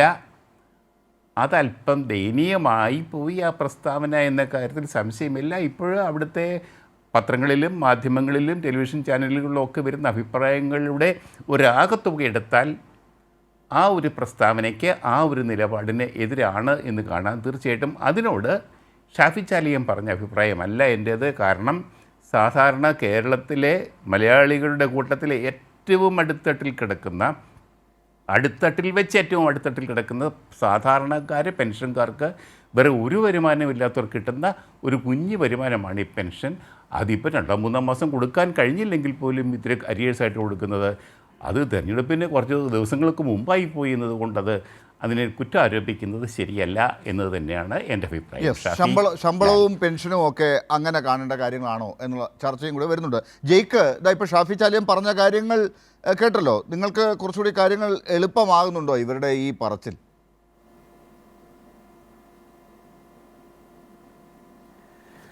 തീർച്ചയായിട്ടും ബഹുമാനീയനായ ലീഗിൻ്റെ പ്രതിനിധി വിശ്വാസവഞ്ചനയുടെ രാഷ്ട്രീയ പ്രത്യേകതകളെ സംബന്ധിച്ചും അതോടൊപ്പം നിലമ്പൂർ ഉപതെരഞ്ഞെടുപ്പിൽ ലീഗ് ഉയർത്തുന്ന UDFിന് വേണ്ടി സ്വീകരിക്കുന്ന ശക്തമായ നിലപാടുകളെ സംബന്ധിച്ചും ഒക്കെ അദ്ദേഹം സൂചിപ്പിച്ചു. നന്നായി. അദ്ദേഹം പറഞ്ഞൊരു വാക്പ്രയോഗം എനിക്ക് തോന്നുന്നു മുനാഫിക് എന്നുള്ളത് തന്നെ സംബന്ധിച്ചാണ്. വിശ്വാസവഞ്ചന. ഞാൻ എൻ്റെ പരിമിതികൾക്കുള്ളിൽ നിന്ന് മനസ്സിലാക്കുന്നത്, എനിക്ക് അദ്ദേഹത്തിൻ്റെ അത്ര പാണ്ഡിത്യവും അറിവും ഇസ്ലാമിക വിശ്വാസത്തിലില്ല. പക്ഷേ എന്നാലും എൻ്റെ പരിമിതികൾക്കുള്ളിൽ നിന്ന് ഞാൻ മനസ്സിലാക്കുന്നത് മുനാഫിക് അഥവാ വിശ്വാസവഞ്ചനയുടെ 2 പ്രതീകങ്ങൾ, ഒന്ന് യുദ്ധത്തിൽ നിന്ന് പിന്തിരിഞ്ഞോടുക, 2 വിശ്വാസവഞ്ചന കാണിക്കുക എന്നുള്ള നിലയിലാണ്. ഞാൻ ഇപ്പോഴും ഓർമ്മിക്കുന്ന സാന്ദർഭികമായൊരു ലഘുവായ രാഷ്ട്രീയ ചരിത്രം, ബാബറി ധ്വംസനാനന്തരമുള്ള ഇന്ത്യൻ സാഹചര്യത്തിൽ സുലൈമാൻ സൈയദിൻ്റെ നേതൃത്വത്തിലുണ്ടായിരുന്ന ഒരു വിഭാഗം ഇന്ത്യൻ യൂണിയൻ മുസ്ലിം ലീഗിനോട് കലഹിച്ച് അതിൽ നിന്ന് പുറത്തു വന്നു. എൻ്റെ ഓർമ്മ ശരിയെങ്കിൽ അന്ന് അവർ കേരളത്തിലും പൊതുവിലും ഉയർത്തിയ മുദ്രാവാക്യം കോൺഗ്രസ് RSSന്റെ B ടീമായി സമരസപ്പെടുന്നത് പോലെ തന്നെ ലീഗും കോൺഗ്രസ് വഴി സംഘപരിവാർ രാഷ്ട്രീയത്തിന്റെ വർഗീയ പരിഗണനത്തിന് മുമ്പിൽ മുട്ടിടിക്കുന്നു, ശിരസ് കുനിക്കുന്നു എന്നുള്ളതായിരുന്നു. അന്ന് അദ്ദേഹത്തിന്റെ നേതൃത്വത്തിൽ രൂപീകരിച്ച ഒരു കൾച്ചറൽ ഫോറം, ആ കൾച്ചറൽ ഫോറത്തിന്റെ ഭാഗമായിട്ട് കേരളത്തിലും മറ്റെല്ലായിടത്തും ലീഗ് കോൺഗ്രസ് വാദവത്തിനെതിരെയും ലീഗിനെതിരെയും അതിശക്തമായി പ്രസംഗിച്ച് നടന്ന പല മാന്യന്മാരും, അദ്ദേഹത്തോടൊപ്പം പുറത്തു വന്ന പല മാന്യന്മാരും പിന്നീട് അതേ കൂടാരത്തിലേക്ക് ചേക്കേറി. പക്ഷെ നിർഭാഗ്യവശാൽ നമ്മുടെ ഈ ചർച്ചയുടെ പ്രത്യേകത എന്താണ്? നിലമ്പൂർ ഉപതെരഞ്ഞെടുപ്പിന്റെ പശ്ചാത്തലത്തിൽ യുദ്ധത്തിൽ നിന്ന് പിന്തിരിഞ്ഞോടുന്നവർക്കും വിശ്വാസവഞ്ചന ചെയ്യുന്നവരെയും സംബന്ധിച്ച് ഇസ്ലാമിക മതവിശ്വാസത്തിലെ അവർക്ക് സംഭവിക്കാൻ പോകുന്ന ശിക്ഷകളെ സംബന്ധിച്ച് അഭിനവ ലീഗ് നേതാവിൽ നിന്ന് നമുക്കൊക്കെ ക്ലാസ് കേൾക്കേണ്ട വരികയാണ്. ഞാനൊരു വിധി വൈപര്യത്തെ സന്ദർഭവശാൽ ഓർമ്മിച്ചെടുത്തതാണ്. ആരെയും വ്യക്തിപരമായി ആക്ഷേപിക്കുക എന്നൊന്നും എൻ്റെ ലക്ഷ്യമേ ആയിരുന്നില്ല. ഞാൻ സന്ദർഭവശാൽ ഓർമ്മിച്ചെടുത്തതാണ്. രാഷ്ട്രീയത്തിൽ നിലപാടുകൾ മാറുക എന്നൊക്കെ പറയുന്നത് വർത്തമാനകാല ഇന്ത്യൻ സാഹചര്യത്തിൽ സ്വാഭാവികമാണ്. അതിൽ വർഗീയ രാഷ്ട്രീയ ചേരിയിൽ പോകാതിരിക്കുക, അധികാരത്തിൻ്റെയും കാൽക്കാശിൻ്റെയും ഗ്രാമപഞ്ചായത്ത് മെമ്പറുടെയും പാർലമെന്റ് സീറ്റിൻ്റെയും പളുവെളുപ്പ് കാണുമ്പോൾ ഉയർത്തിപ്പിടിച്ച രാഷ്ട്രീയ നിലപാടും ആ രാഷ്ട്രീയ നിലപാട് തനിക്ക് സമ്മാനിച്ച അല്ലെങ്കിൽ ആ അറിവ് തനിക്ക് പകർന്നു നൽകിയ ആദരവിന് അർഹതയുള്ള ബഹുമാനീയ വ്യക്തിത്വങ്ങളെയും ഒക്കെ വിശ്വാസവഞ്ചന കാണിച്ച് യുദ്ധത്തിൽ നിന്ന് കുത്തി, പുറകിൽ നിന്ന് കുത്തി അവരെ ഉപേക്ഷിച്ച് പോകാതിരിക്കുക എന്നൊക്കെ പറയുന്നത് എല്ലാ മേഖലയിലും നമ്മൾ സ്വീകരിക്കേണ്ട ഒരു രാഷ്ട്രീയത്തിൻ്റെ മര്യാദയാണ് എന്നുള്ളതാണ് പരിമിതമായ എൻ്റെ അറിവിൽ നിന്നുകൊണ്ട്, അദ്ദേഹത്തിൻ്റെ അത്ര പാണ്ഡിത്യമിലും കുറഞ്ഞ പാണ്ഡിത്യത്തിൽ നിന്നുകൊണ്ട് എനിക്ക് സൂചിപ്പിക്കാനുള്ളൊരു കാര്യം. പിന്നെ പെൻഷനെ സംബന്ധിച്ച് ആദരണീയനായ നമ്മുടെ സഹപാനലിസ്റ്റ് മാധ്യമ പ്രവർത്തകൻ അദ്ദേഹം ഇവിടെ സൂചിപ്പിച്ചു, പെൻഷനെ സംബന്ധിച്ചുള്ള UDF നേതാവിൻ്റെ അല്ലെങ്കിൽ ഇന്ത്യയുടെ കോൺഗ്രസ് മുഖമായി പരിലസിക്കുന്ന കേരളത്തിൽ നിന്നുള്ള ആലപ്പുഴ MP-യുടെ പ്രതികരണം അതല്പം കനത്തതായിപ്പോയി എന്ന നിലയിൽ സൂചിപ്പിച്ചു. പക്ഷേ ആ പ്രതികരണത്തെ സംബന്ധിച്ച് ലീഗ് നേതാവിനോട് ചോദിച്ചപ്പോഴോ അദ്ദേഹം പറയുന്നത്, നിങ്ങൾ 2 മാസത്തെ പെൻഷൻ ഒരുമിച്ച് കൊടുക്കുന്നത് കൈക്കൂലി കൊടുക്കുന്നതിന് സമാനമാണ് തെരഞ്ഞെടുപ്പ് അന്തരീക്ഷത്തിൽ എന്ന കോൺഗ്രസ് നേതാവിൻ്റെ നീചമായ, മനുഷ്യത്വരഹിതമായ, മനുഷ്യത്വം തൊട്ടു തീണ്ടിയിട്ടില്ലാത്ത അധമ പ്രസ്താവനയെ ലീഗ് നേതാവ് പിന്തുണയ്ക്കുകയാണ്. എന്നെ അത്ഭുതപ്പെടുത്തി കളഞ്ഞു. അങ്ങൊന്നും മനസ്സിലാക്കേണ്ടതായിട്ടില്ലേ? സാധാരണഗതിയിൽ കോഴിയുടെ സംരക്ഷണത്തിന് വേണ്ടി കുറുക്കൻ പ്രബന്ധാവതരണം നടത്തുന്നത് പോലെയല്ലേ 2-3 മാസക്കാലം പെൻഷൻ കുടിശ്ശികയായി RSS കേരളത്തോട് യുദ്ധപ്രഖ്യാപനം നടത്തിയതിൻ്റെ പേരിൽ നമുക്ക് കുടിശ്ശികയാകേണ്ട വന്ന പെൻഷൻ ഈ തെരഞ്ഞെടുപ്പ് അന്തരീക്ഷത്തിൽ മാത്രമല്ലല്ലോ, മുമ്പ് 2 തവണ കേരളം അസാധാരണമായ സാമ്പത്തിക യുദ്ധത്തെ അഭിമാനാർഹമായ കരുത്തോടുകൂടെ അതിജീവിച്ച അല്പമാസങ്ങൾക്കിടയിൽ 2 തവണ വീണ്ടും ഇതേപോലെ കുടിശ്ശിക തീർത്തു കൊടുത്തില്ലേ? അത് ഏതെങ്കിലും ഒരു തെരഞ്ഞെടുപ്പ് മുന്നിൽ കണ്ടിട്ടാണോ? നിലമ്പൂരിലെയോ പഞ്ചായത്തിലെയോ ഏതെങ്കിലും ഒരു പാർലമെന്റിലെയോ ഏതെങ്കിലും ഒരു തെരഞ്ഞെടുപ്പ് സീറ്റിനെ മുന്നിൽ കണ്ടിട്ടാണോ? സംഘപരിവാരം നമ്മുടെ കേരളത്തോട്, എന്റെയും ലീഗ് പ്രതിനിധികളുടെയും മാധ്യമ പ്രവർത്തകരുടെയും ഒക്കെ നമ്മുടെ മാതൃഭൂമിയായ നമ്മുടെ കേരളത്തോട് ഇന്ത്യൻ സംഘപരിവാരം യുദ്ധം പ്രഖ്യാപിച്ചപ്പോൾ നമുക്ക് 4-5 മാസത്തോളം കുടിശ്ശിക വരുത്തേണ്ടതായി വന്നു. ആ കുടിശ്ശിക 3 തവണയായി ഇപ്പോഴാ ഓരോ ഗഡു വീതം അധികം കൊടുത്ത് ഇനി 2 ഗഡു കൂടെ മാത്രമാണ് കുടിശ്ശികയുള്ളത്. ഇപ്പോഴല്ല ആദ്യമായിട്ടൊരു ഗഡു അധികം കൊടുക്കുന്നത്. മുമ്പ് 2 തവണ ഓരോ ഗഡു അധികം കൊടുത്തു. അത് ഏത് തെരഞ്ഞെടുപ്പിനെ മുന്നിൽ കണ്ടിട്ടാണ്? അങ്ങൊന്ന് വിശദീകരിക്കണ്ടേ? നമുക്ക് കേൾക്കുന്ന മനുഷ്യന്, യുക്തിസഹമായി ചിന്തിക്കുന്ന ആളുകൾക്ക് സ്വീകരിക്കാൻ കഴിയുന്ന ഒരു വാദകമായിരിക്കണ്ടേ നമ്മുടേത്? ഞാൻ എന്തുകൊണ്ടാണ് കോഴിയുടെ സംരക്ഷണത്തിന് വേണ്ടി കുറുക്കൻ പ്രബന്ധാവതരണം നടത്തുന്നത് പോലെയുണ്ട് UDF-കാർ പെൻഷന് വേണ്ടി വാദിക്കുന്നതെന്ന് ഓർമ്മിപ്പിക്കാൻ കാരണം എന്താണ്? ഈ തെരഞ്ഞെടുപ്പിൽ ആങ്കർ ഓർമ്മിക്കുന്നില്ലേ, ഈ തെരഞ്ഞെടുപ്പിൽ UDF-ന്റെ എല്ലാ പൊളിറ്റിക്കൽ സ്ട്രാറ്റജികളും തകർന്ന് തരിപ്പണമായ തെരഞ്ഞെടുപ്പാണ്. കാരണം എന്താണ്? എല്ലാം ബാക്ക്ഫയർ ചെയ്തില്ലേ? മലപ്പുറത്തെ സംബന്ധിച്ചാണ് കോൺഗ്രസിന്റെ ഇന്ത്യൻ നേതാവെന്ന് അവകാശപ്പെടുന്നയാൾ തെരഞ്ഞെടുപ്പ് കൺവെൻഷൻ ഉദ്ഘാടനം ചെയ്യാൻ വേണ്ടി വന്നപ്പോൾ പ്രസംഗിച്ചത്. മലപ്പുറത്തെ സംബന്ധിച്ചുള്ള ചരിത്രവും ഭൂമിശാസ്ത്രവും ഒക്കെ എടുത്ത് പുറത്തേക്കിട്ടില്ലേ? ആർക്ക് പിന്തിരിഞ്ഞോടേണ്ടതായി വന്നു? മലപ്പുറത്തെ മുന്നിൽ നിർത്തിയുള്ള ഏതെങ്കിലും ഒരു സംവാദത്തിൽ അന്തസ്സുള്ള ഒരു കോൺഗ്രസ്സുകാരന് നിലമ്പൂരിലോ കേരളത്തിലോ ഉയർന്നു നിൽക്കുന്ന ശിരസോടുകൂടെ സംവദിക്കാൻ കഴിയുമോ? RSSന്റെ കൂടെ കൊടിപിടിച്ച് മലപ്പുറത്തെ മാപ്പിളസ്ഥാൻ എന്ന് വിളിച്ച് അതിനെതിരെ വഴിക്കടവിൽ നിന്നും മുദ്രാവാക്യം വിളിച്ച് പ്രകടനം നടത്തിയത് കേരളത്തിലെ കോൺഗ്രസ്സാ. ആ ചരിത്രം നമ്മെ ഓർമ്മിപ്പിക്കാൻ കാരണക്കാരൻ ആരാ? നമ്മളാരും ഓർമ്മിപ്പിക്കാൻ വന്നതല്ല. നിലമ്പൂരിലെ സ്ഥാനാർത്ഥിയോ കേരളത്തിലെ ഇടതുപക്ഷമോ നമ്മളാരും ഇത് ഓർമ്മിപ്പിക്കാൻ വന്നതല്ല. പക്ഷേ RSSന് വേണ്ടി രാജസ്ഥാനിൽ നിന്നൊരു രാജ്യസഭാ സീറ്റ് സംഭാവന ചെയ്ത് കേരളത്തിലേക്ക് വന്ന് വിമാനമിറങ്ങിയ ഇന്ത്യയിലെ കോൺഗ്രസിന്റെ നേതാവാണ് ആ ചരിത്രത്തെ എടുത്ത് പുറത്തേക്കിട്ടത്. RSSന് വേണ്ടി ഇപ്പോൾ മാത്രമല്ല, മലപ്പുറം ജില്ല രൂപീകരണ ഘട്ടം മുതൽ വിടുപടി ചെയ്ത ആ പൈതൃകത്തിന്റെ പ്രതീകമാണ് നിലമ്പൂരിലെ UDF സ്ഥാനാർത്ഥി എന്ന് കേരളീയ ചരിത്രത്തിന് മുമ്പിൽ വിടുവാങ്ങേണ്ടതായി വന്നിട്ടില്ലേ? ഒറ്റക്കാരിയുടെ പ്രതി ഞാനത് ഭാഗം അവസാനിപ്പിക്കുന്നു. രണ്ടാമത് UDF ബാക്ക്ഫയർ ചെയ്ത കാര്യം എന്താണ്? രണ്ടാമത് പെൻഷനെ കുറിച്ച് പറഞ്ഞു. ആര് പെൻഷനെ കുറിച്ച് പറഞ്ഞു? ഞാൻ മൂന്നാമതും ആവർത്തിക്കുന്നു. കുറുക്കൻ കോഴിയുടെ സംരക്ഷണത്തിന് വേണ്ടി പ്രബന്ധാവതരണം നടത്തുന്നത് പോലെ സഖാ VK നായനാർ കേരളത്തിന്റെ ചരിത്രത്തിൽ ആദ്യമായി കർഷക തൊഴിലാളികൾക്ക് വേണ്ടി പെൻഷൻ പ്രഖ്യാപിച്ചു. പെൻഷൻ പ്രഖ്യാപിച്ചപ്പോൾ കോൺഗ്രസ് നേതൃത്വം നൽകുന്ന അന്നത്തെ പ്രതിപക്ഷത്തിന്റെ പ്രതികരണം എന്തായിരുന്നു?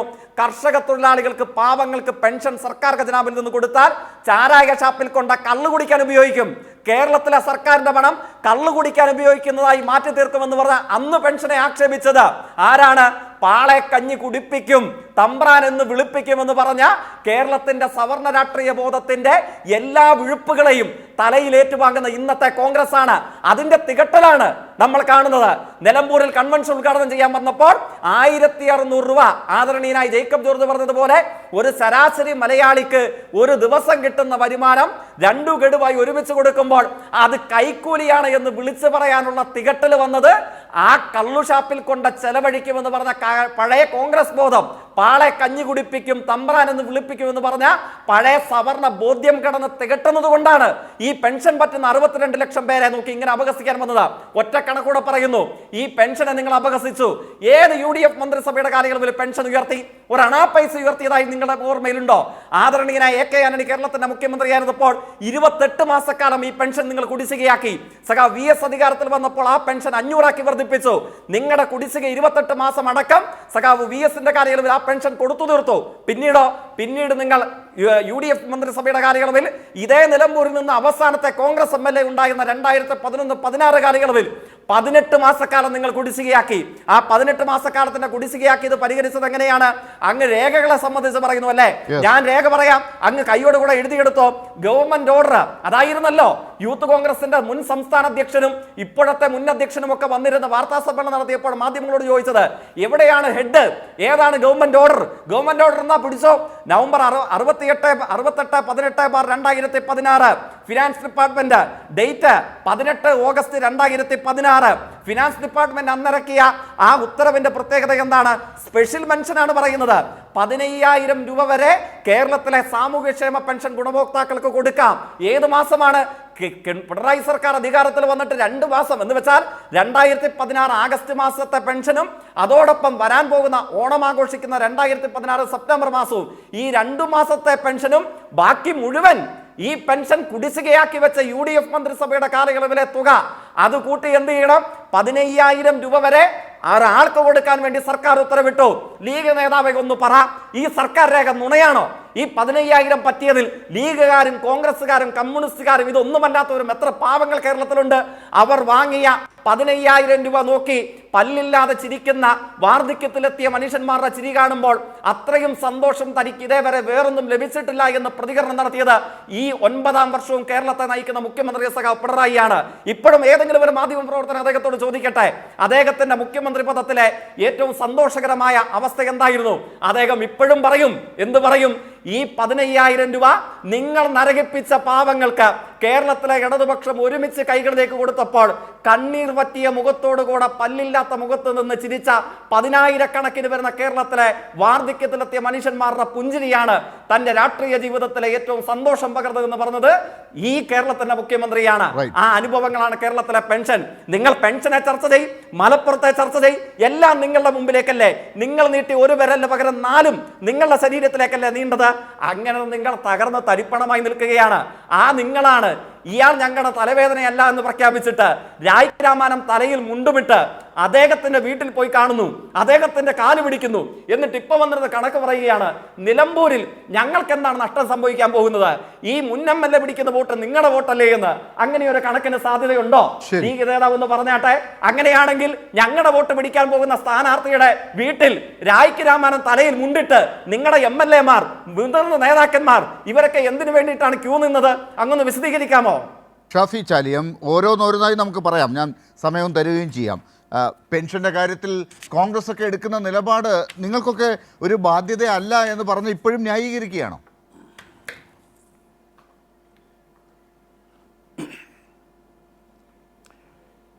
ഞാനിത് ഒരു ഡിബേറ്റാണ്, ഒരു ചർച്ചയാണെന്നാണ് കരുതിയത്.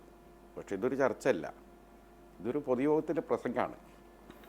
ആ പ്രസംഗം നിലമ്പൂർ പോയാണ് നടത്തിയാൽ മതി. എന്നോടുള്ള ചോദ്യങ്ങളൊന്നും ഈ പ്രസംഗത്തിലില്ല. ലാല് ഇത് കൺട്രോൾ ചെയ്യുന്ന ഒരു അവതാരം എന്നുള്ളവർക്ക് ചിലപ്പോൾ പാർട്ടിയുടെ ഉത്തരവാണ്, CPM ആണ്. അപ്പുറത്തെ സുഹൃത്തിൻ്റെ ഇടയിലൊക്കെ ഒന്ന് ചോദ്യം ചെയ്താൽ ഒരു പക്ഷേ മാഷാള്ള വണ്ടിയൊക്കെ വീട്ടിൽ വരുന്നുള്ള പേടിയോണ്ടാണോ എന്ന് എനിക്ക് അറിഞ്ഞൂടാ. ഇതിൽ എന്തൊക്കെയോ പറഞ്ഞു കൂട്ടിയത്. പണ്ട് ബാബരി മസ്ജിദ് പൊളിച്ചത്, ഇബ്രാഹിം സുലൈമാൻ സേട്ടു സാഹിബ് എടുത്ത നിലപാട്, ആ നിലപാട് സമയത്ത് എടുത്ത ഈ സമീപനം ശരിയാണ്. എന്നെക്കുറിച്ചാണ് അദ്ദേഹം പറയണമെങ്കിൽ ഞാൻ ഇബ്രാഹിം സുലൈമാൻ സേട്ടിൻ്റെ PA ആയിരുന്നു അന്ന്. അത് നിങ്ങൾ മനസ്സിലാക്കണം. ഈ ജേക്കബ് ജോർജ് സാറ് പിന്നെ ഞാൻ ഒന്ന് തിരുത്താണ്. അദ്ദേഹം എന്നെ ടെലിവിഷനിലേ കണ്ടിട്ടുള്ളൂ പറഞ്ഞു. ശരിയല്ല. ഇന്ത്യ ടുഡേ എന്നെ ഇൻ്റർവ്യൂ ചെയ്തിട്ടുണ്ട്. ഇന്ത്യ ടുഡേക്ക് വേണ്ടി ജേക്കബ് ജോർജ് സാറ് സോറി, കോഴിക്കോട് മാനുവൽസൻസിലുള്ള ഹോട്ടൽ മലബാർ പാലസിൽ വെച്ചിട്ട് ഇന്നും ആ ഇന്ത്യ ടുഡേൻ്റെ പതിപ്പ് ഞാൻ സൂക്ഷിച്ചിട്ടുണ്ട്. എൻ്റെ ഒരു 18-19 വയസ്സുള്ള ഒരു മുഖമാണെന്ന്. എത്ര വർഷങ്ങൾക്ക് മുമ്പാണെന്ന് അറിയണം. അപ്പോൾ അന്ന് ഇബ്രാഹിം സുലൈമാൻ സേട്ട് സാഹിബിൻ്റെ PA ആണ് ഞാൻ അന്ന് ചന്ദ്രയിൽ ലേഖനം എഴുതാറുണ്ട്, പൊതുയോഗങ്ങളിൽ പ്രസംഗിക്കാനൊക്കെ പോകാറുണ്ട്. പാർട്ടിയിൽ അങ്ങനെ ഒരു സ്ഥാനമാനങ്ങളൊന്നുമില്ലായിരുന്നു. സ്വാഭാവികമായും അന്ന് ഇബ്രാഹിം സുലൈമാൻ സേട്ട് സാഹിബിന് പിന്നെ കേരളത്തിൽ മുസ്ലിം ലീഗ് വേദികളില്ലായിരുന്നു. അദ്ദേഹത്തിന് പറയാനുള്ളത് എന്താണ് സമൂഹത്തോട് പറയാൻ. അപ്പോൾ അദ്ദേഹത്തിന് വേദി കൊടുക്കണം എന്ന ഉദ്ദേശത്താൽ ഉണ്ടാക്കിയ ഒരു സംഘടനയാണ് കായിദ മില്ലത്ത് കൾച്ചർ ഫോറം. ഞാൻ അതിലുണ്ടായിരുന്നു. എന്തിനെനിക്ക് നിഷേധിക്കണം? കേവലം ഒരു വേദി ഉണ്ടാക്കാൻ വേണ്ടി മാത്രമാണോ? അല്ലാതെ ഇപ്പോൾ ഇവിടെ ചൂണ്ടിക്കാട്ടിയ ബാബറി മസ്ജിദുമായി ബന്ധപ്പെട്ട നിലപാടിൻ്റെ കാര്യത്തിൽ കോൺഗ്രസിനും മുസ്ലിം ലീഗിൻ്റെയും നിലപാടിനോട് ഒരു വിരോധമുണ്ടായി അദ്ദേഹം എടുത്ത നിലപാട് അല്ല എന്നാണോ താങ്കൾ ഈ പറഞ്ഞു വരുന്നത്?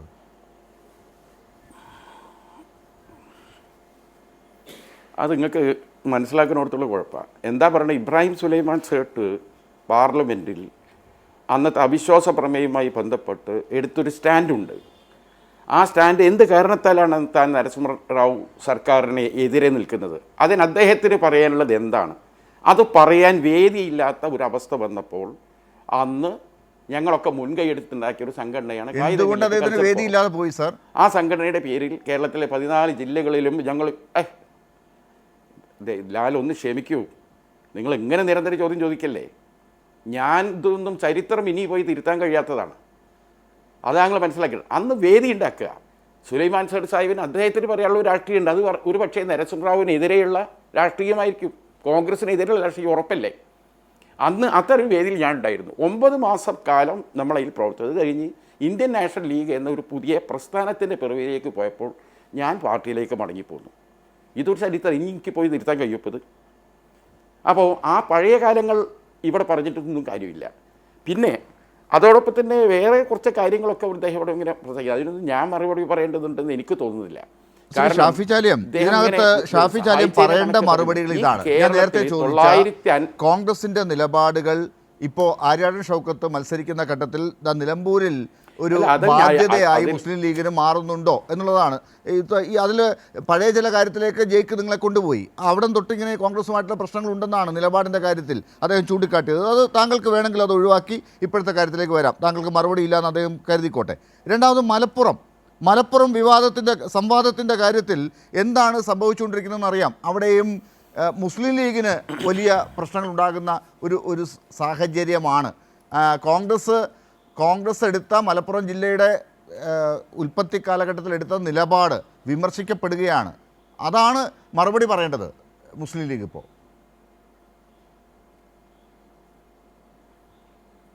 ഞാനൊരു ചോദ്യം നിങ്ങളോട് അങ്ങോട്ട് ചോദിക്കട്ടെ.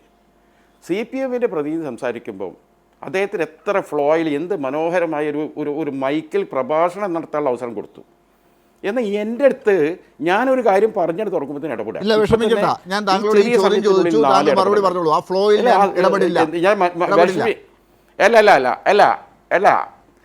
അപ്പോൾ അതായത് അപ്പുറത്ത് CPM പ്രതിനിധി സംസാരിക്കുമ്പോൾ ഞാൻ ഇടപെടില്ല. നിങ്ങളെ പ്രതികരിക്കുമ്പോൾ നിങ്ങളിങ്ങനെ ഫ്ലോയിൽ ഇങ്ങനെ വരുമ്പോൾ ഇടയിലാണ്ട് കയറി ഇടപെടുക. അപ്പോൾ കൂടുതൽ സമയമാണ് ഇവിടെ സ്പോയിലാകുന്നത്. മലപ്പുറവുമായി ബന്ധപ്പെട്ടൊക്കെ ചരിത്രമാണ്. മലപ്പുറം ജില്ലാ രൂപീകരണത്തെ ആ കാലത്ത് കോൺഗ്രസ് എതിർത്തു. സത്യമല്ലേ? അന്ന് TK ഹംസയും ആര്യാടൻ മാത്രമല്ല, മലപ്പുറം ജില്ലാ വിരുദ്ധ ജാഥയിൽ TK ഹംസ ഉണ്ട്. ആ TK ഹംസ ഇന്ന് നിങ്ങളെ കൊടുത്തില്ല. നിങ്ങൾ ഈ കാരണത്താൽ അന്ന് മലപ്പുറം ജില്ലാ വിരുദ്ധ സമരം നടത്തിയതിൽ മുൻനിരയിൽ നിന്ന വ്യക്തി എന്ന നിലക്ക് ഇന്ന് TK ഹംസ നിങ്ങൾ ഓർത്താക്കോ? നിങ്ങൾക്ക് അതിന് കഴിയുമോ? എന്ത് വർത്തനായി പറയണത്. പിന്നെ മലപ്പുറം ജില്ല 1968 സ്ഥാപിക്കുന്ന സമയത്ത് അത് വളരെ സ്മൂത്തായി എണ്ണയിൽ നിന്ന് നൂല് പോലെ കിട്ടിയതാണ് മലപ്പുറം ജില്ലയും കാലിക്കറ്റ് യൂണിവേഴ്സിറ്റിയും എന്ന് ആരെങ്കിലും വിശ്വസിക്കുന്നുണ്ടോ? ഇല്ലിക്കെട്ടിൻ്റെ അകത്തുനിന്ന് പഞ്ഞിക്കെട്ട് എടുക്കുന്നത് പോലെയാണ് എടുത്തത്. അതറിയണമെന്നുണ്ടെങ്കിൽ ഗൗരിയമ്മയുടെ ആത്മകഥ ഒന്ന് എടുത്ത് വായിക്കണം. ഞങ്ങൾ നേരെ ചൊവ്വേ കൊടുത്തല്ല, മലപ്പുറം ജില്ലയും കാലിക്കറ്റ് യൂണിവേഴ്സിറ്റിയും എടുത്ത് കൊണ്ടുപോയി തട്ടിപ്പറിച്ച് കൊണ്ടുപോവുകയായിരുന്നു എന്നാണ് ഗൗരിയമ്മ പറഞ്ഞ്. അന്ന് ഗൗരിയമ്മ ആരാണ് അത് നിങ്ങൾ മനസ്സിലാക്കണം. മാത്രമല്ല, കാലിക്കറ്റ് യൂണിവേഴ്സിറ്റിയുടെ സ്റ്റോൺ ലേയിങ് ഫൗണ്ടേഷൻ ചടങ്ങ് മാത്രം എടുത്ത് നോക്കിയാൽ മതി. ഞാൻ ജേക്കബ് ജോർജ് സാറിനോട് ചോദിക്കട്ടെ, ഒരു സർവകലാശാലക്കൊക്കെ തറക്കല്ലിടൽ ആരാണ്? ഒന്നൊക്കെ രാഷ്ട്രപതി, അല്ലെങ്കിൽ ഉപരാഷ്ട്രപതി, അല്ലെങ്കിൽ പ്രധാനമന്ത്രി, അതല്ലെങ്കിൽ governor, he has the chancellor of university ആ നിലക്ക്. പക്ഷേ ഈ 1968 EMS മുഖ്യമന്ത്രിയായിരിക്കുന്ന സമയത്ത് കാലിക്കറ്റ് സർവകലാശാലയ്ക്ക് തറക്കല്ലിടുന്ന ആരാ? ഒരു സ്റ്റേറ്റിലെ വിദ്യാഭ്യാസ മന്ത്രി. ഒരു പക്ഷേ ഇന്ത്യയിൽ ഒരു വിദ്യാഭ്യാസ മന്ത്രി ഒരു സർവകലാശാലയ്ക്ക് തറക്കല്ലിട്ടുണ്ടെങ്കിൽ ഇത് ആദ്യത്തെ സംഭവം. മലപ്പുറം ജില്ലക്കാരനായ മുഖ്യമന്ത്രിയാണ് നാട്ടിലുള്ളത്. അന്ന് അദ്ദേഹം മലപ്പുറം ജില്ലയിലുണ്ട്. എന്നിട്ട് പോലും മുഖ്യമന്ത്രിയായ EMS ആ തറക്കല്ലൽ ചടങ്ങിന് വന്നില്ല. മറ്റൊരു നേതാവുണ്ടായിരുന്നു, ആരാ? മണ്ണാർക്കാട് നിന്ന് അന്ന് ജയിച്ചു വന്ന EK എംപിച്ചിവാവ. അദ്ദേഹം കുണ്ടോട്ടിയിലെ PW റെസ്റ്റ് ഹൗസിലുണ്ട്. തൻ്റെ സ്വന്തം ജില്ലയിൽ ഒരു സർവകലാശാല വന്നോ? എന്തായിരുന്നു? അവർക്ക് ഒരു വിമ്മിഷ്ടം ഉണ്ടായിരുന്നു. ഇതൊക്കെ പോട്ടെ, മലപ്പുറം ജില്ലയിൻ്റെ 50ാം വാർഷിക ചടങ്ങ് രാഷ്ട്രപതി വന്നുകൊണ്ട് നടത്തി മലപ്പുറം ജില്ലയിൽ. അക്കാലത്ത് മലപ്പുറം ജില്ല കൊടുത്ത മുഖ്യമന്ത്രി എന്ന നിലക്ക് EMSനെ പോയി ക്ഷണിച്ചു.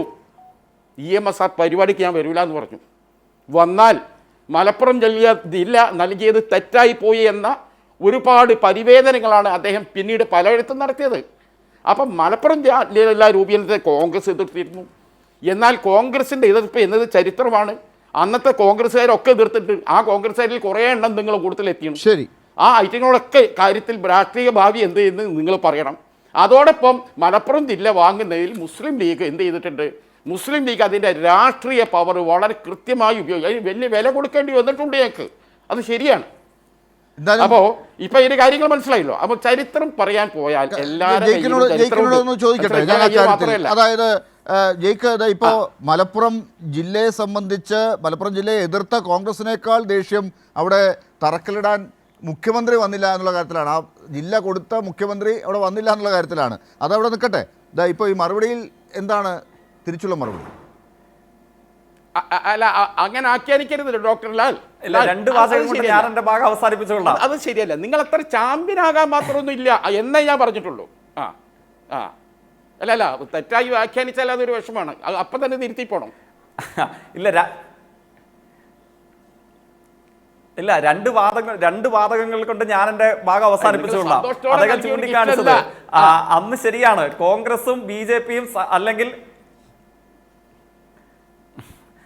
അദ്ദേഹം ഭാഗികമായി എൻ്റെ വാദത്തെ അംഗീകരിച്ചു. ശരിയാണ്, ചരിത്രപരമായി കോൺഗ്രസും ജനസംഘവും, ഇപ്പോഴത്തെ BJP അന്നത്തെ ജനസംഘം, പിന്നീട് ഇന്ത്യൻ പ്രധാനമന്ത്രി അടൽ ബിഹാരി വാജ്പേയി ഉദ്ഘാടനം ചെയ്ത കൺവെൻഷനൊക്കെ മലപ്പുറം ജില്ലാ വിരുദ്ധ സമരസമിതിയുടെ ഭാഗമാണ്. ആദരണീയനായ നമ്മുടെ MLA, ഇപ്പോൾ നിയമസഭാ അംഗം കൂടിയായിട്ടുള്ള ശ്രീ PTA റഹീം, ഞാൻ ഇപ്പോഴും ഓർമ്മിക്കുന്നു, അദ്ദേഹം ഇത് സംബന്ധിച്ചുള്ള സംവാദം നിയമസഭയിൽ ഉയർന്നു വന്നപ്പോൾ ഓർമ്മിപ്പിച്ചൊരു മുദ്രാവാക്യമുണ്ട്. ഊപ്പർ ദേക്കോ മസ്ജിദ് മസ്ജിദ്, പീച്ചേ ദേക്കോ മസ്ജിദ് മസ്ജിദ്, പൂരാ ദേക്കോ മസ്ജിദ് മസ്ജിദ്. അങ്ങനെ വിളിച്ചു പറഞ്ഞുകൊണ്ടുള്ള ജനസംഘത്തിന്റെയും കോൺഗ്രസിന്റെയും ജില്ലാ രൂപീകരണ വിരുദ്ധ സമിതിയുടെ മുദ്രാവാക്യത്തെ നല്ല ഇച്ഛാശക്തിയോടുകൂടെ ചെറുത്തു തോൽപ്പിച്ചത് ഇന്നത്തെ ദേശാഭിമാനി ദിനപത്രത്തോട് പരിശോധിക്കുക. അന്നത്തെ ആ ജില്ലാ രൂപീകരണ വിരുദ്ധ സമരസമിതിക്കെതിരെ ദേശാഭിമാനിയുടെ മുൻപേജിലെ CPIMന്റെ ആഹ്വാനം ഈ വർഗീയ പുതിയ ശൃംഖലയെ ഏത് വിധേനയും ചെറുത്തു തോൽപ്പിക്കാനുള്ള ആഹ്വാനമാണ് അന്ന് CPIM മുമ്പോട്ടേക്ക് വെച്ചത്. പിന്നെ അദ്ദേഹം പറയുന്നു, ഗതി കിട്ടാതെ മറ്റൊരു തരവുമില്ലാതെ CPIM ചെയ്തു കൊടുത്തതാണ്, അല്ലെങ്കിൽ സമ്മർദ്ദങ്ങൾക്ക് വഴങ്ങി ചെയ്യേണ്ട വന്നതാണ്. അങ്ങ് ചരിത്രത്തെ തമസ്കരിക്കാൻ ശ്രമിക്കുകയാണോ? അല്ലെങ്കിൽ ചരിത്രത്തെ വക്രീകരിക്കാൻ ശ്രമിക്കുകയാണോ? അന്ന് മുസ്ലിം ലീഗിന്റെ പിന്തുണ ഇല്ലെങ്കിലും കേരളത്തിലെ ഇടതുപക്ഷം ആ ഗവൺമെന്റിനെ നയിക്കുമായിരുന്നില്ലേ? CPIMന്റെ നേതൃത്വത്തിൽ മുസ്ലിം ലീഗിന്റെ പിന്തുണ ഇല്ലാതെയും കേരളത്തെ നയിക്കാനുള്ള രാഷ്ട്രീയ ഭൂരിപക്ഷം EMS മന്ത്രിസഭയ്ക്ക് ഉണ്ടായിരുന്നു. പക്ഷേ കമ്മ്യൂണിസ്റ്റ് പാർട്ടിയുടെ നയമായിരുന്നു കേരളത്തിലെ പൊതുജന സാമാന്യത്തിനകത്ത് സവിശേഷകരമായി മതന്യൂനപക്ഷ വിഭാഗത്തിനുള്ള പിന്നോക്കാവസ്ഥയെ പരിഹരിക്കാൻ ഈ ജില്ലാ രൂപീകരണം കൂടിയേ തീരൂ എന്നുള്ളത് CPIMന്റെ നയസമീപനമാണ്. ആ ഉയർന്ന നിശ്ചയദാർഢ്യത്തോടു കൂടെയുള്ള സമീപനത്തിന്റെ ഉൽപ്പന്നമാണ് അങ്ങിരുന്ന് ചർച്ച ചെയ്യുന്നു എന്ന് ഞാൻ കരുതുന്നത്. നിലമ്പൂർ ഉൾപ്പെടെയുള്ള പ്രദേശത്തെ മലപ്പുറം ജില്ല ഒറ്റ വാചകോടെ പറഞ്ഞ് ഞാനത് ഭാഗം പൂർത്തീകരിക്കാം. അപ്പൊ ആ ചർച്ചയിലേക്ക് പോയാലോ? അന്ന് മുതൽ സംഘപരിവാരത്തിന്റെ B ടീമായി പണിയെടുക്കേണ്ട വന്ന ആളുകളുടെ പിന്മുറക്കാരാണ് ഇപ്പോഴത്തെ അവിടുത്തെ UDF, പ്രത്യേകിച്ച് കോൺഗ്രസ് എന്നുള്ളത് ചരിത്രത്തിൽ അംഗീകരിക്കേണ്ടതായി വരും. ഇത് ഞങ്ങൾ ഓർമ്മിപ്പിക്കാനിരുന്ന ഒരു ചരിത്ര കാര്യമല്ല, ഇത് ഓർമ്മിപ്പിക്കാനിരുന്നതേ അല്ല. പക്ഷേ നിങ്ങളുടെ കൺവെൻഷൻ ഉദ്ഘാടനം ചെയ്യാൻ നിങ്ങൾ ക്ഷണിച്ചുകൊണ്ട് വന്ന കേരളത്തിൽ നിന്നുള്ള അഖിലേന്ത്യാ നേതാവ് പച്ചക്കള്ളം പറഞ്ഞപ്പോൾ ചരിത്രത്തിന്റെ യാഥാർത്ഥ്യങ്ങൾ 100 നാവോടുകൂടെ പുറത്തേക്ക് വന്ന് പ്രകരമേൽപ്പിച്ചതാണ്. അവിടെ അങ്ങേക്കും വസ്തുതമായി സത്യസന്ധമായി അംഗീകരിക്കേണ്ടതായി വന്നു. അന്ന് ജനസംഘത്തോടൊപ്പമായിരുന്നു, അല്ലെങ്കിൽ ആ മുദ്രാവാക്യത്തിന്റെ കീഴെയായിരുന്നു ഈ കോൺഗ്രസ് എന്നുള്ളത്. രണ്ടാമത്തെ വാചകം എന്താണ്? അദ്ദേഹം അതിനെ അപഹസിക്കാൻ പറഞ്ഞത്, അന്നത്തെ കോൺഗ്രസ് നേതാവ് പിന്നീട് CPIM-ൽ വന്നു. നിങ്ങൾ അദ്ദേഹത്തെ പുറത്താക്കുവോ? ആരാണ് ഈ പറയുന്നത്? അങ്ങ് തന്നെ സൂചിപ്പിച്ച കായിദ് മില്ലത്ത് കൾച്ചറൽ സെന്ററിന്റെ ഭാഗമായിട്ട് സാംസ്കാരിക സംഘടനയുടെ പേരിൽ ലീഗിനെതിരെയും കോൺഗ്രസിനെതിരെയും അതിശക്തമായ രാഷ്ട്രീയ അഭിപ്രായം പറഞ്ഞ് ഇപ്പോൾ നവീനമായ അഭിപ്രായത്തോടു കൂടെ ലീഗിന്റെ അഭിനവ നേതാവായി വന്നിരിക്കുന്ന അങ്ങ് ചോദിക്കുന്നു, പണ്ടാ നിലപാട് സ്വീകരിച്ചിരുന്ന ഹംസയെ, TK ഹംസയെ നിങ്ങൾ പുറത്താക്കുമോ? ഞാൻ ചോദിച്ചോട്ടെ, ഒറ്റ ഉദാഹരണം. ഇപ്പോൾ സംഘപരിവാരത്തിന് RSSന്റെ ശാഖ നടത്താൻ ഇപ്പോഴും എന്റെ മാതൃസ്വത്ത് വിട്ടുകൊടുക്കുമെന്ന് പറഞ്ഞ ഒരു പഴയ BJP നേതാവ്, അഭിനവ UDF നേതാവായിട്ട് ഈ നിലമ്പൂരിൽ നിങ്ങളോടൊപ്പം ഉണ്ടല്ലോ. നിങ്ങൾ അദ്ദേഹത്തെ പുറത്താക്കുമോ? ഞാൻ മതനിരപേക്ഷ രാഷ്ട്രീയത്തെ തമ്മിൽ ലീഗും കോൺഗ്രസും CPM-ഉം തമ്മിലുള്ള വ്യത്യാസം അല്ല പറയുന്നത്. ഇപ്പോഴും എന്റെ സ്വത്ത് RSSനായി വിട്ടുകൊടുക്കുമെന്ന് പ്രഖ്യാപിച്ചിരുന്ന നേതാവ് ഇപ്പോഴും UDF-ലുണ്ടല്ലോ.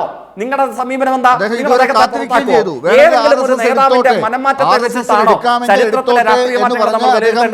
ഇപ്പോഴും കാത്തിരിക്കുകയായിരുന്നു. ഈ കഴിഞ്ഞ ദിവസമാണ് അദ്ദേഹം അതിൽ നിന്ന് മാറിയത്. ഞാൻ ജേക്കബ് ജോർജിലേക്ക് ഒന്ന് പോവുകയാണ്. ജേക്കബ് ജോർജ്, നോക്കൂ, ഈ കാര്യങ്ങളൊക്കെ കോൺഗ്രസ് ചെയ്ത കാര്യങ്ങളൊക്കെ കോൺഗ്രസ് അവിടെ പറഞ്ഞ് മുസ്ലിം ലീഗിനെ കൊണ്ട് ഉത്തരം പറയിക്കുന്ന ഒരു സാഹചര്യം ഉണ്ടാകുന്നു എന്ന് ഞാൻ നേരത്തെ സൂചിപ്പിച്ചത് ഇതൊക്കെ തന്നെയാണ്. ഇവിടെ പ്രതിരോധത്തിലാകുന്നത് UDF ആണല്ലോ. അല്ലല്ലേ, ഇത് രാഷ്ട്രീയത്തിൻ്റെ പഴയ താളുകളിലേക്ക് പോകുമ്പോൾ ഇതുപോലുള്ള പല കാര്യങ്ങളും സങ്കീർണതകളും പിന്നെ മനസ്സിലാക്കാൻ മേലാത്ത ചില കാര്യങ്ങളും ഒക്കെ കാണാൻ കഴിയും. പക്ഷേ എനിക്കറിയാം, EMS നമ്പൂതിരിപ്പാട് ഒരു പുതിയ മുന്നണി ഉണ്ടാക്കാൻ, സപ്തകക്ഷി മുന്നണി ഉണ്ടാക്കാൻ വേണ്ടി കോഴിക്കോട്ട് പോയതും ഒരു ദിവസം ഞാനിങ്ങനെ ചർച്ച ചെയ്തതാണ്. ഷാഫി ചാലിയും കൂടെ ഉണ്ടായിരുന്ന വേറൊരു ചാനലിൽ ചർച്ച ചെയ്തപ്പം അദ്ദേഹം ഉണ്ടായിരുന്നു. അദ്ദേഹം എനിക്ക് ഏതാണ്ട് എതിരെ പറയുകയും ചെയ്തു. പക്ഷെ അദ്ദേഹം അന്ന് EMS നമ്പൂതിരിപ്പാട് എനിക്ക് തോന്നുന്നു BV അബ്ദുള്ളക്കായുടെ വീട്ടിലാണ് കൂടിയത്. ആ കൂട്ടത്തിലെ പ്രധാനപ്പെട്ട അന്നത്തെ അതെ അല്ലേ, BV അബ്ദുള്ളക്കായുടെ വീട്ടിലായിരുന്നു. EMS നമ്പൂതിരിപ്പാട് 67 മുന്നണി ഉണ്ടാക്കാൻ വേണ്ടിയുള്ള കൂടിക്കാഴ്ച നടത്തിയത് കോഴിക്കോട്ടെ ആ വീട്ടിലിരുന്നായിരുന്നു. അപ്പോഴവിടെ വെച്ച് മീൻ ബിരിയാണി കഴിച്ചതും അതൊക്കെ ഞാനൊന്ന് പറഞ്ഞിരുന്നു. ഈ ആവി പറക്കുന്ന നെമ്മീൻ കൊണ്ടുണ്ടാക്കിയ മീൻ ബിരിയാണി കഴിച്ചതും അതിനുശേഷം പെട്ടെന്ന് കാര്യങ്ങൾ തീരുമാനമെടുത്തതും ആ തീരുമാനങ്ങളിൽ മുസ്ലിം സമുദായത്തിന് ഒരു ഹൈക്കോടതി ജഡ്ജി വേണം, 2 മന്ത്രിമാർ, പുതിയ മന്ത്രിസഭയിൽ 2 മന്ത്രിമാർ വേണം, ഒരു PSC അംഗം വേണം തുടങ്ങിയ കാര്യങ്ങളൊക്കെ അംഗീകരിച്ചിരുന്നു. അപ്പോൾ അതിനകത്ത് യൂണിവേഴ്സിറ്റി കാര്യവും ജില്ലക്കാര്യവും ഉണ്ടായിരുന്നതായിട്ട് എൻ്റെ ശ്രദ്ധയിൽപ്പെട്ടിട്ടില്ല. പക്ഷേ പിന്നീട് അന്ന് കമ്മ്യൂണിസ്റ്റ് പാർട്ടിയുടെ CPM-ൻ്റെയും CPI-യുടെയും ഒക്കെ നേതൃത്വത്തിലുള്ള ആ പാർട്ടിയുടെ നേതൃത്വത്തിലുള്ള ഗവൺമെൻറ് ഭരിക്കുമ്പോൾ, EMS മുഖ്യമന്ത്രിയായിരിക്കുമ്പോൾ അതിൻ്റെ പൂർണ്ണ സമ്മതത്തോടു കൂടിയല്ലാതെ കോഴിക്കോട് സർവകലാശാലയും കോഴിക്കോട് മലപ്പുറം ജില്ലയും രൂപീകരിക്കപ്പെടുമായിരുന്നില്ല എന്ന് തന്നെയാണ് എൻ്റെ. പക്ഷേ പോട്ടെ, അതൊക്കെ പഴയ ചരിത്രം, അതൊന്നും നമ്മൾ ഇന്നിപ്പം തലനാരിഴ കീറി പരിശോധിക്കേണ്ട കാര്യമില്ല എന്നാണ് അഭിപ്രായം. പക്ഷേ അൻവർ കാശ് കൊടുത്താൽ കമ്മ്യൂണിസ്റ്റുകാരൊക്കെ വോട്ട് മറിച്ച് ചെയ്യും എന്ന് വിചാരിക്കുന്ന സ്വപ്നം ഇത്ര കടുത്ത കൈയായിപ്പോയി. അതിനൊന്നുമുള്ള ചിലപ്പോൾ അദ്ദേഹം പറഞ്ഞ പോലെ നേരത്തെ അൻവർ മത്സരിച്ചപ്പോൾ 46,000 വോട്ട് കിട്ടി എന്നുള്ളത് ശരിയാണ് CPI-ക്കെതിരെ. അതിനകത്ത് വേറെ രാഷ്ട്രീയമൊക്കെ കാണുമായിരിക്കും. ചിലപ്പോൾ കാശ് കൊടുത്ത് ഏതെങ്കിലും കുറേ വോട്ടുകൾ മരിച്ചിട്ടുണ്ടാവും. പക്ഷേ അതിനകത്ത് കമ്മ്യൂണിസ്റ്റ് CPM-ൻ്റെ വോട്ടും പോയിട്ടുണ്ട്. CPI-ക്ക് കിട്ടേണ്ടിയിരുന്ന ഇടതുപക്ഷ വോട്ടുകൾ കിട്ടിയിട്ടില്ല.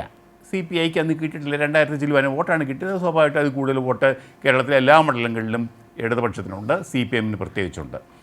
പക്ഷേ അവിടെ കമ്മ്യൂണിസ്റ്റുകാർക്ക്, അവിടുത്തെ കമ്മ്യൂണിസ്റ്റുകാർക്ക് തെറ്റ് പറ്റിയിട്ടുണ്ടെങ്കിൽ ആ തെറ്റ് നിലമ്പൂരിലും ആവർത്തിക്കും എന്ന് കരുതരുത്. ഒരു UDF നേതാവ് എന്ന നിലയ്ക്ക് അങ്ങേക്കതൊക്കെ സ്വപ്നം കാണാനൊക്കെ കഴിയുമായിരിക്കും. പക്ഷേ അതിനുള്ള സാധ്യതകൾ ഞാൻ കാണുന്നില്ല. ഇവിടെ 2 മുന്നണികൾ തമ്മിലുള്ള ശക്തമായ മത്സരം തന്നെയാണ്. ഒരു വശത്തെ ഇടതുപക്ഷ ജനാധിപത്യ മുന്നണി, മറുവശത്തെ ഐക്യ ജനാധിപത്യ മുന്നണി.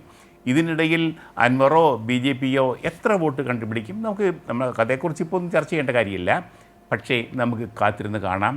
കേരള ചരിത്രത്തിൽ 2 മുന്നണികൾ തമ്മിലുള്ള മത്സരം തന്നെയാണ് കേരള രാഷ്ട്രീയത്തിൽ ഇപ്പോൾ നടക്കുന്നത്.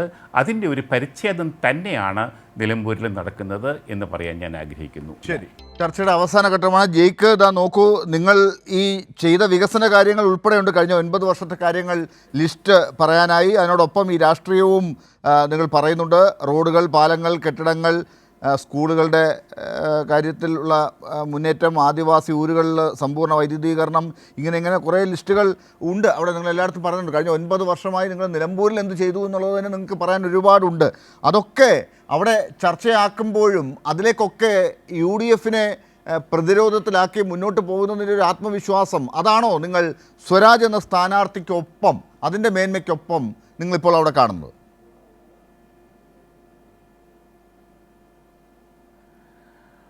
തീർച്ചയായിട്ടും ഇപ്പോൾ തന്നെ നമ്മുടെ മുമ്പിൽ നിരവധി കണക്കുകൾ അതിനെ സംബന്ധിച്ച്, അത് വെറുതെ വായുവിൽ നിന്നുള്ള കണക്കുകളല്ല. ഇതിനോടകം ലൈഫ് മിഷൻ മുഖാന്തരം നിലമ്പൂർ നിയോജക മണ്ഡലത്തിൽ പൂർത്തീകരിക്കപ്പെട്ട് അടച്ചുറപ്പുള്ള വീടുകളിലേക്ക് മാറിയിട്ടുള്ള ആയിരക്കണക്കിന് വരുന്ന കുടുംബങ്ങളുടെ അംഗസംഖ്യ, പട്ടികവർഗ വിഭാഗത്തിൽ തന്നെ 572-ലധികം വരുന്ന കുടുംബങ്ങൾ സ്വന്തമായി ഭൂമിയുള്ളവരായി മാറിയ, അവർക്ക് വേണ്ടി നടത്തപ്പെട്ട പട്ടയ വിതരണത്തിന്റെ സമ്പൂർണ്ണ അവകാശ രേഖയുടെ അനുഭവം, അതിന്റെ തുടർച്ചയിൽ വൈദ്യുതീകരണം ഉൾപ്പെടെ പട്ടികജാതി പട്ടികവർഗ വിഭാഗങ്ങളുടെ ആവാസ സ്ഥലങ്ങളിൽ നടത്തിയിട്ടുള്ള മാറ്റം, അതിൻ്റെ തുടർച്ചയിൽ ഗവൺമെൻറ് ഹയർ സെക്കൻഡറി സ്കൂൾ അന്താരാഷ്ട്ര നിലവാരത്തിലേക്ക് എത്തിച്ചതും അതോടൊപ്പം വിവിധ സർക്കാർ സ്കൂളുകളുടെ വികസനത്തിൽ വരുത്തിയിട്ടുള്ള അന്തർദേശീയ സ്വഭാവത്തിലുള്ള മാറ്റങ്ങൾ, അതിൻ്റെ തുടർച്ചയിൽ വിവിധ പാലങ്ങളുടെ പണികൾ പൂർത്തീകരിച്ചത്, ഗതാഗതത്തെ തുറന്നു കൊടുത്തത്, PWD റോഡുകളുടെ നവീകരണം, ഇങ്ങനെ ജനജീവിത സംബന്ധമായി ഏതു മേഖലയിലും കഴിഞ്ഞ 9 വർഷക്കാലം കേരളമാകെ നടന്നു തീർത്ത മാറ്റങ്ങളുടെ അഭിമാനകരമായ പ്രതീകമാണ് നിലമ്പൂർ. ഇപ്പോഴത്തെ UDF-നോട് ചേർന്ന് നിൽക്കുന്നു എന്ന് പൊതുവിൽ പറയാൻ കഴിയുന്ന മുൻ MLA നവകേരള സദസ്സിന്റെ ആമുഖത്തിൽ പറയുന്നത് 2000-ലധികം കോടി രൂപയുടെ വികസന പ്രവർത്തനങ്ങൾ പൂർത്തീകരിച്ച നിലമ്പൂരാണ് നിങ്ങളെ അഭിസംബോധന ചെയ്യുന്നത് എന്നുള്ളതാണ്. അദ്ദേഹം ഇടതുപക്ഷ വിരുദ്ധ രാഷ്ട്രീയത്തിന്റെ പ്രതീകമാണല്ലോ. എന്തായാലും അദ്ദേഹത്തിന്റെ പ്രതികരണ സന്ദർഭവശാൽ ഞാൻ ഓർമ്മിപ്പിച്ചതാണ്. അതോടൊപ്പമാണ് കേരളത്തിലെ ഇടതുപക്ഷത്തിന്റെ എല്ലാ രാഷ്ട്രീയ നവമണ്ഡലങ്ങൾക്കും അർത്ഥസമ്പൂർണമായ മിഴിവ് സമ്മാനിക്കാൻ കഴിയുന്ന സ്ഥാനാർത്ഥി സഖാവ് M. സ്വരാജിന്റെ കടന്നുവരവ്. നിങ്ങൾ നോക്ക്, ഇടതുപക്ഷത്തോടോ CPM-നോടോ നിതാന്ത ആഭിമുഖ്യം പുലർത്തിയിട്ടില്ലാത്ത എത്ര ആളുകൾ, അവരാകെ പറയുന്ന ഒരു ഒറ്റ ടാഗ് ലൈനാണ്. അത് കേരളത്തിന്റെ പ്രിയപ്പെട്ട കവി സച്ചിദാനന്ദൻ മുതൽ ആദരണീയനായ M. മുകുന്ദൻ മുതൽ ആദരണീയായ KR മീര മുതൽ സാമൂഹിക സാംസ്കാരിക രംഗത്തെ വിവിധ നിലവാരത്തിലുള്ള ആളുകൾ പറയുന്ന ഒറ്റ വാചകം, ആ വാചകം പറഞ്ഞുകൊണ്ട് അവസാനിപ്പിക്കുന്നു: ഞങ്ങൾക്ക് വോട്ട് നിലമ്പൂരായിരുന്നുവെങ്കിൽ ഞങ്ങൾ നിർബന്ധമായും വോട്ട് ചെയ്യുക സഖാവ് M. സ്വരാജിനായിരുന്നു. കേരളത്തിന്റെ പ്രൗഢമായ രാഷ്ട്രീയമുള്ള മുഴുവൻ ആളുകളും ആഗ്രഹിക്കുന്നു, ഞങ്ങൾക്ക് 2025 ഈ ജൂൺ മാസത്തിൽ വോട്ട് ചെയ്യാനൊരു സമ്മതിദാന അവകാശം നിലമ്പൂർ നിയോജക മണ്ഡലത്തിൽ ഉണ്ടായിരുന്നുവെങ്കിൽ ഞങ്ങൾ ആവേശത്തോടുകൂടെ, അതിലുപരി അസാധാരണമായ മത്സര ആസക്തിയോടുകൂടെ ഞങ്ങൾ സഖാവ് M. സ്വരാജിന്റെ ചിഹ്നത്തിൽ വോട്ട് രേഖപ്പെടുത്തുമായിരുന്നു എന്ന് കേരളമാകെ പറയുന്നത് നിലമ്പൂരിന് മുഴങ്ങിക്കേൾക്കാൻ കഴിയും. ആ മാറ്റത്തെ നിലമ്പൂർ സ്വീകരിക്കുകയും ചെയ്യും. ശരി, ഷാഫി ചാലിയും ആ അർത്ഥത്തിലൊരു വിമർശനത്തിലേക്ക് പോകാൻ സ്ഥാനാർത്ഥിയുടെ കാര്യത്തിലോ ഈ പറഞ്ഞ വികസന ക്ഷേമ പദ്ധതികളുടെ കാര്യത്തിലോ നിങ്ങൾക്ക് ഇതുവരെ ആയിട്ടില്ല?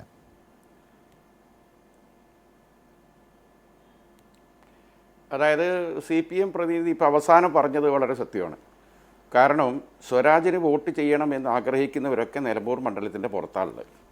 നിർഭാഗ്യവശാൽ നിലമ്പൂർ മണ്ഡലത്തിനകത്താണ് ഉള്ള പ്രശ്നങ്ങൾ കിടക്കുന്നത്.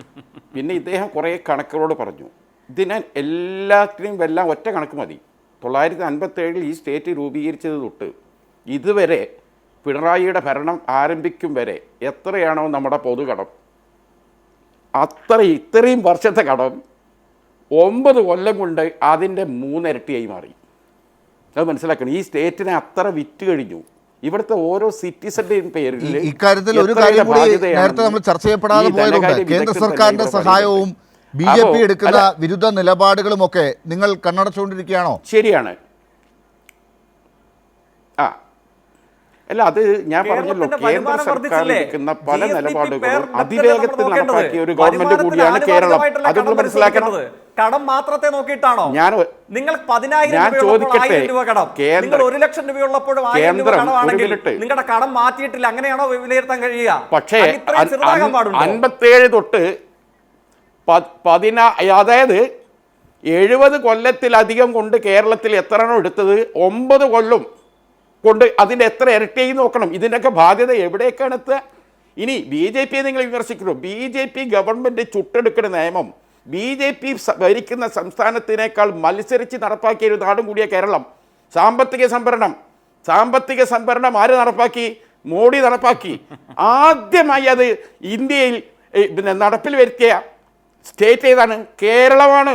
അത് നിങ്ങൾ മനസ്സിലാക്കണം. ശ്രീ ജേക്കബ് ജോർജ്, അപ്പോൾ അതൊന്നും വല്ല അത് പറയാൻ തുടങ്ങി നമുക്കൊരു പാട് ശരി, പറയാൻ സമയത്തിന്റെ പ്രശ്നം കൂടിയുണ്ട്. ശ്രീ ജേക്കബ് ജോർജ്, നോക്കൂ, ഇതാ ഈ പറഞ്ഞ കാര്യങ്ങളൊക്കെ സമയമില്ലാത്തതുകൊണ്ട് കടം വാങ്ങിയാണെങ്കിൽ കൂടി കേരളം കിഫ്ബി പോലെയുള്ള പല പ്രത്യേക സ്പെഷ്യൽ പർപ്പസ് വെഹിക്കിൾ ഉൾപ്പെടെ ഉപയോഗിച്ചുകൊണ്ട് മുന്നോട്ട് പോകുന്ന കാര്യങ്ങൾ ഇതൊക്കെ നമ്മുടെ മുമ്പിലുണ്ട്. വരുമാന വർധനവിൻ്റെ കാര്യം നേരത്തെ ഇപ്പോൾ ജയിക്ക് പറഞ്ഞു, കേന്ദ്രത്തിൻ്റെ നിലപാടുണ്ട്, പക്ഷേ കേരളം മുന്നോട്ട് ഇല്ല. കേരളം ആ കാര്യത്തിലൊക്കെ കേരളം മുന്നോട്ടാണ്. ഇനിയും വരാൻ പോകുന്ന സർക്കാർ അപ്പോൾ UDF ആയിക്കൊള്ളട്ടെ. ആ UDF ആണെങ്കിൽ പോലും ഇതിനേക്കാൾ കൂടുതൽ കടമെടുക്കേണ്ടി വരും. കാരണം കേരളത്തിൻ്റെ ആവശ്യങ്ങൾ അതുപോലെയാണ്. കേരളത്തിലെ വിദ്യാഭ്യാസ ആവശ്യങ്ങൾ, വിദ്യാർത്ഥികളുടെ ആവശ്യങ്ങൾ, അധ്യാപകരുടെ ആവശ്യങ്ങൾ, ഇതെല്ലാം ആവശ്യങ്ങളെല്ലാം കൂടിക്കൊണ്ടിരിക്കുകയാണ്. അതേസമയം തന്നെ കിഫ്ബി എടുത്ത കടം കോടികൾ എടുത്തിട്ടുണ്ടല്ലോ ഷാഫി. ഒരു കാശ്, ഒരു പൈസ, ഒരു ഗഡു മുടങ്ങിയിട്ടുണ്ടോ കിഫ്ബിക്ക്? ഇല്ല, മുടങ്ങത്തില്ല. അങ്ങനെ വിദഗ്ധന്മാരാണ് എൻ്റെ തലപ്പത്തിരിക്കുന്നത്, അത് കേമന്മാരാണ് തലപ്പത്തിരിക്കുന്നത്. അതുകൊണ്ട് കേരളത്തിലെ ഒരാൾ അങ്ങനെ അത്തരം കാര്യങ്ങളിൽ കടമെടുക്കണം, നമുക്ക് വീട് പണിയാൻ കടമെടുക്കണം, കാശ് കടമെടുക്കണം, നല്ല പലിശയ്ക്കാണ് എടുക്കണം, എങ്കിലേ വീട് പണിയാൻ പറ്റൂ. നമ്മുടെ സാമ്പത്തിക സ്ഥിതി അതാണ്. സാധാരണ ഒരു ശമ്പളക്കാരൻ്റെ സാമ്പത്തിക സ്ഥിതി അതാണ്. അതേപോലെ കേരളത്തിൻ്റെ, പ്രത്യേകിച്ച് കേന്ദ്രത്തിലെ BJP സർക്കാർ കേരളത്തിന് നേരെ പുറംതിരിഞ്ഞ് നിൽക്കുമ്പോൾ കടമെടുത്താണെങ്കിലും ഇവിടുത്തെ വികസന പ്രവർത്തനങ്ങൾ നടത്തണം. അത് ഏത് ഗവൺമെൻറ് ആണെങ്കിലും നടക്കും. അതുതന്നെയാണ് പിണറായി സർക്കാരും ചെയ്യുന്നത് എന്നാണ് എൻ്റെ പക്ഷം. ഇതിനിടയിലാണ് ദേശീയപാതയിൽ അവിടെയോ ഇവിടെയൊക്കെ വിള്ളലുകൾ കണ്ട സമയത്ത് ഇതാ കണ്ടില്ലേ എന്ന് പറഞ്ഞുകൊണ്ട് ആഘോഷിച്ച UDF വീണ്ടും വിമർശനത്തിന് വിധേയമാകുന്നത്. അതിനെക്കുറിച്ച് ഇന്ന് LDF നേതാക്കൾ പറഞ്ഞിട്ടുണ്ട്. നോക്കൂ നിങ്ങൾ, തലപ്പാടി മുതൽ കാസർഗോഡ് വരെ ഉള്ള ഭാഗത്ത് ഊരാളുങ്കൽ പണിത ദേശീയപാതയെ നിങ്ങൾ നോക്കൂ എന്ന് ഇടത് നേതാക്കൾ പറഞ്ഞുകൊണ്ടിരിക്കുകയാണ്. അവിടെ ഒരു പ്രശ്നവുമില്ല. ബാക്കി എവിടെയെങ്കിലും പ്രശ്നമുള്ളിടത്ത് കരാറുകാർ ആരായിരുന്നു, അവരിൽ നിന്ന് ഇലക്ട്രൽ ബോണ്ട് വഴി പണം വാങ്ങിയവർ ആരൊക്കെയാണ് എന്നതുകൂടി ഒന്ന് ചിന്തിച്ചു നോക്കൂ എന്നും പറയുന്നുണ്ട് ഇടത് നേതാക്കൾ. ഇതുമൊക്കെ ചർച്ചയാകും വരുന്ന ദിവസങ്ങളിൽ. കൂടുതൽ കാര്യങ്ങളിലേക്ക് വരാം. വളരെ നന്ദി ചർച്ചയിൽ ചേർന്നതിന് ജെക്സി തോമസ്, ഷാഫി ചാലിയുമൊപ്പം ജേക്കബ് ജോർജ്. ന്യൂസ് അവസാനിക്കുന്നു.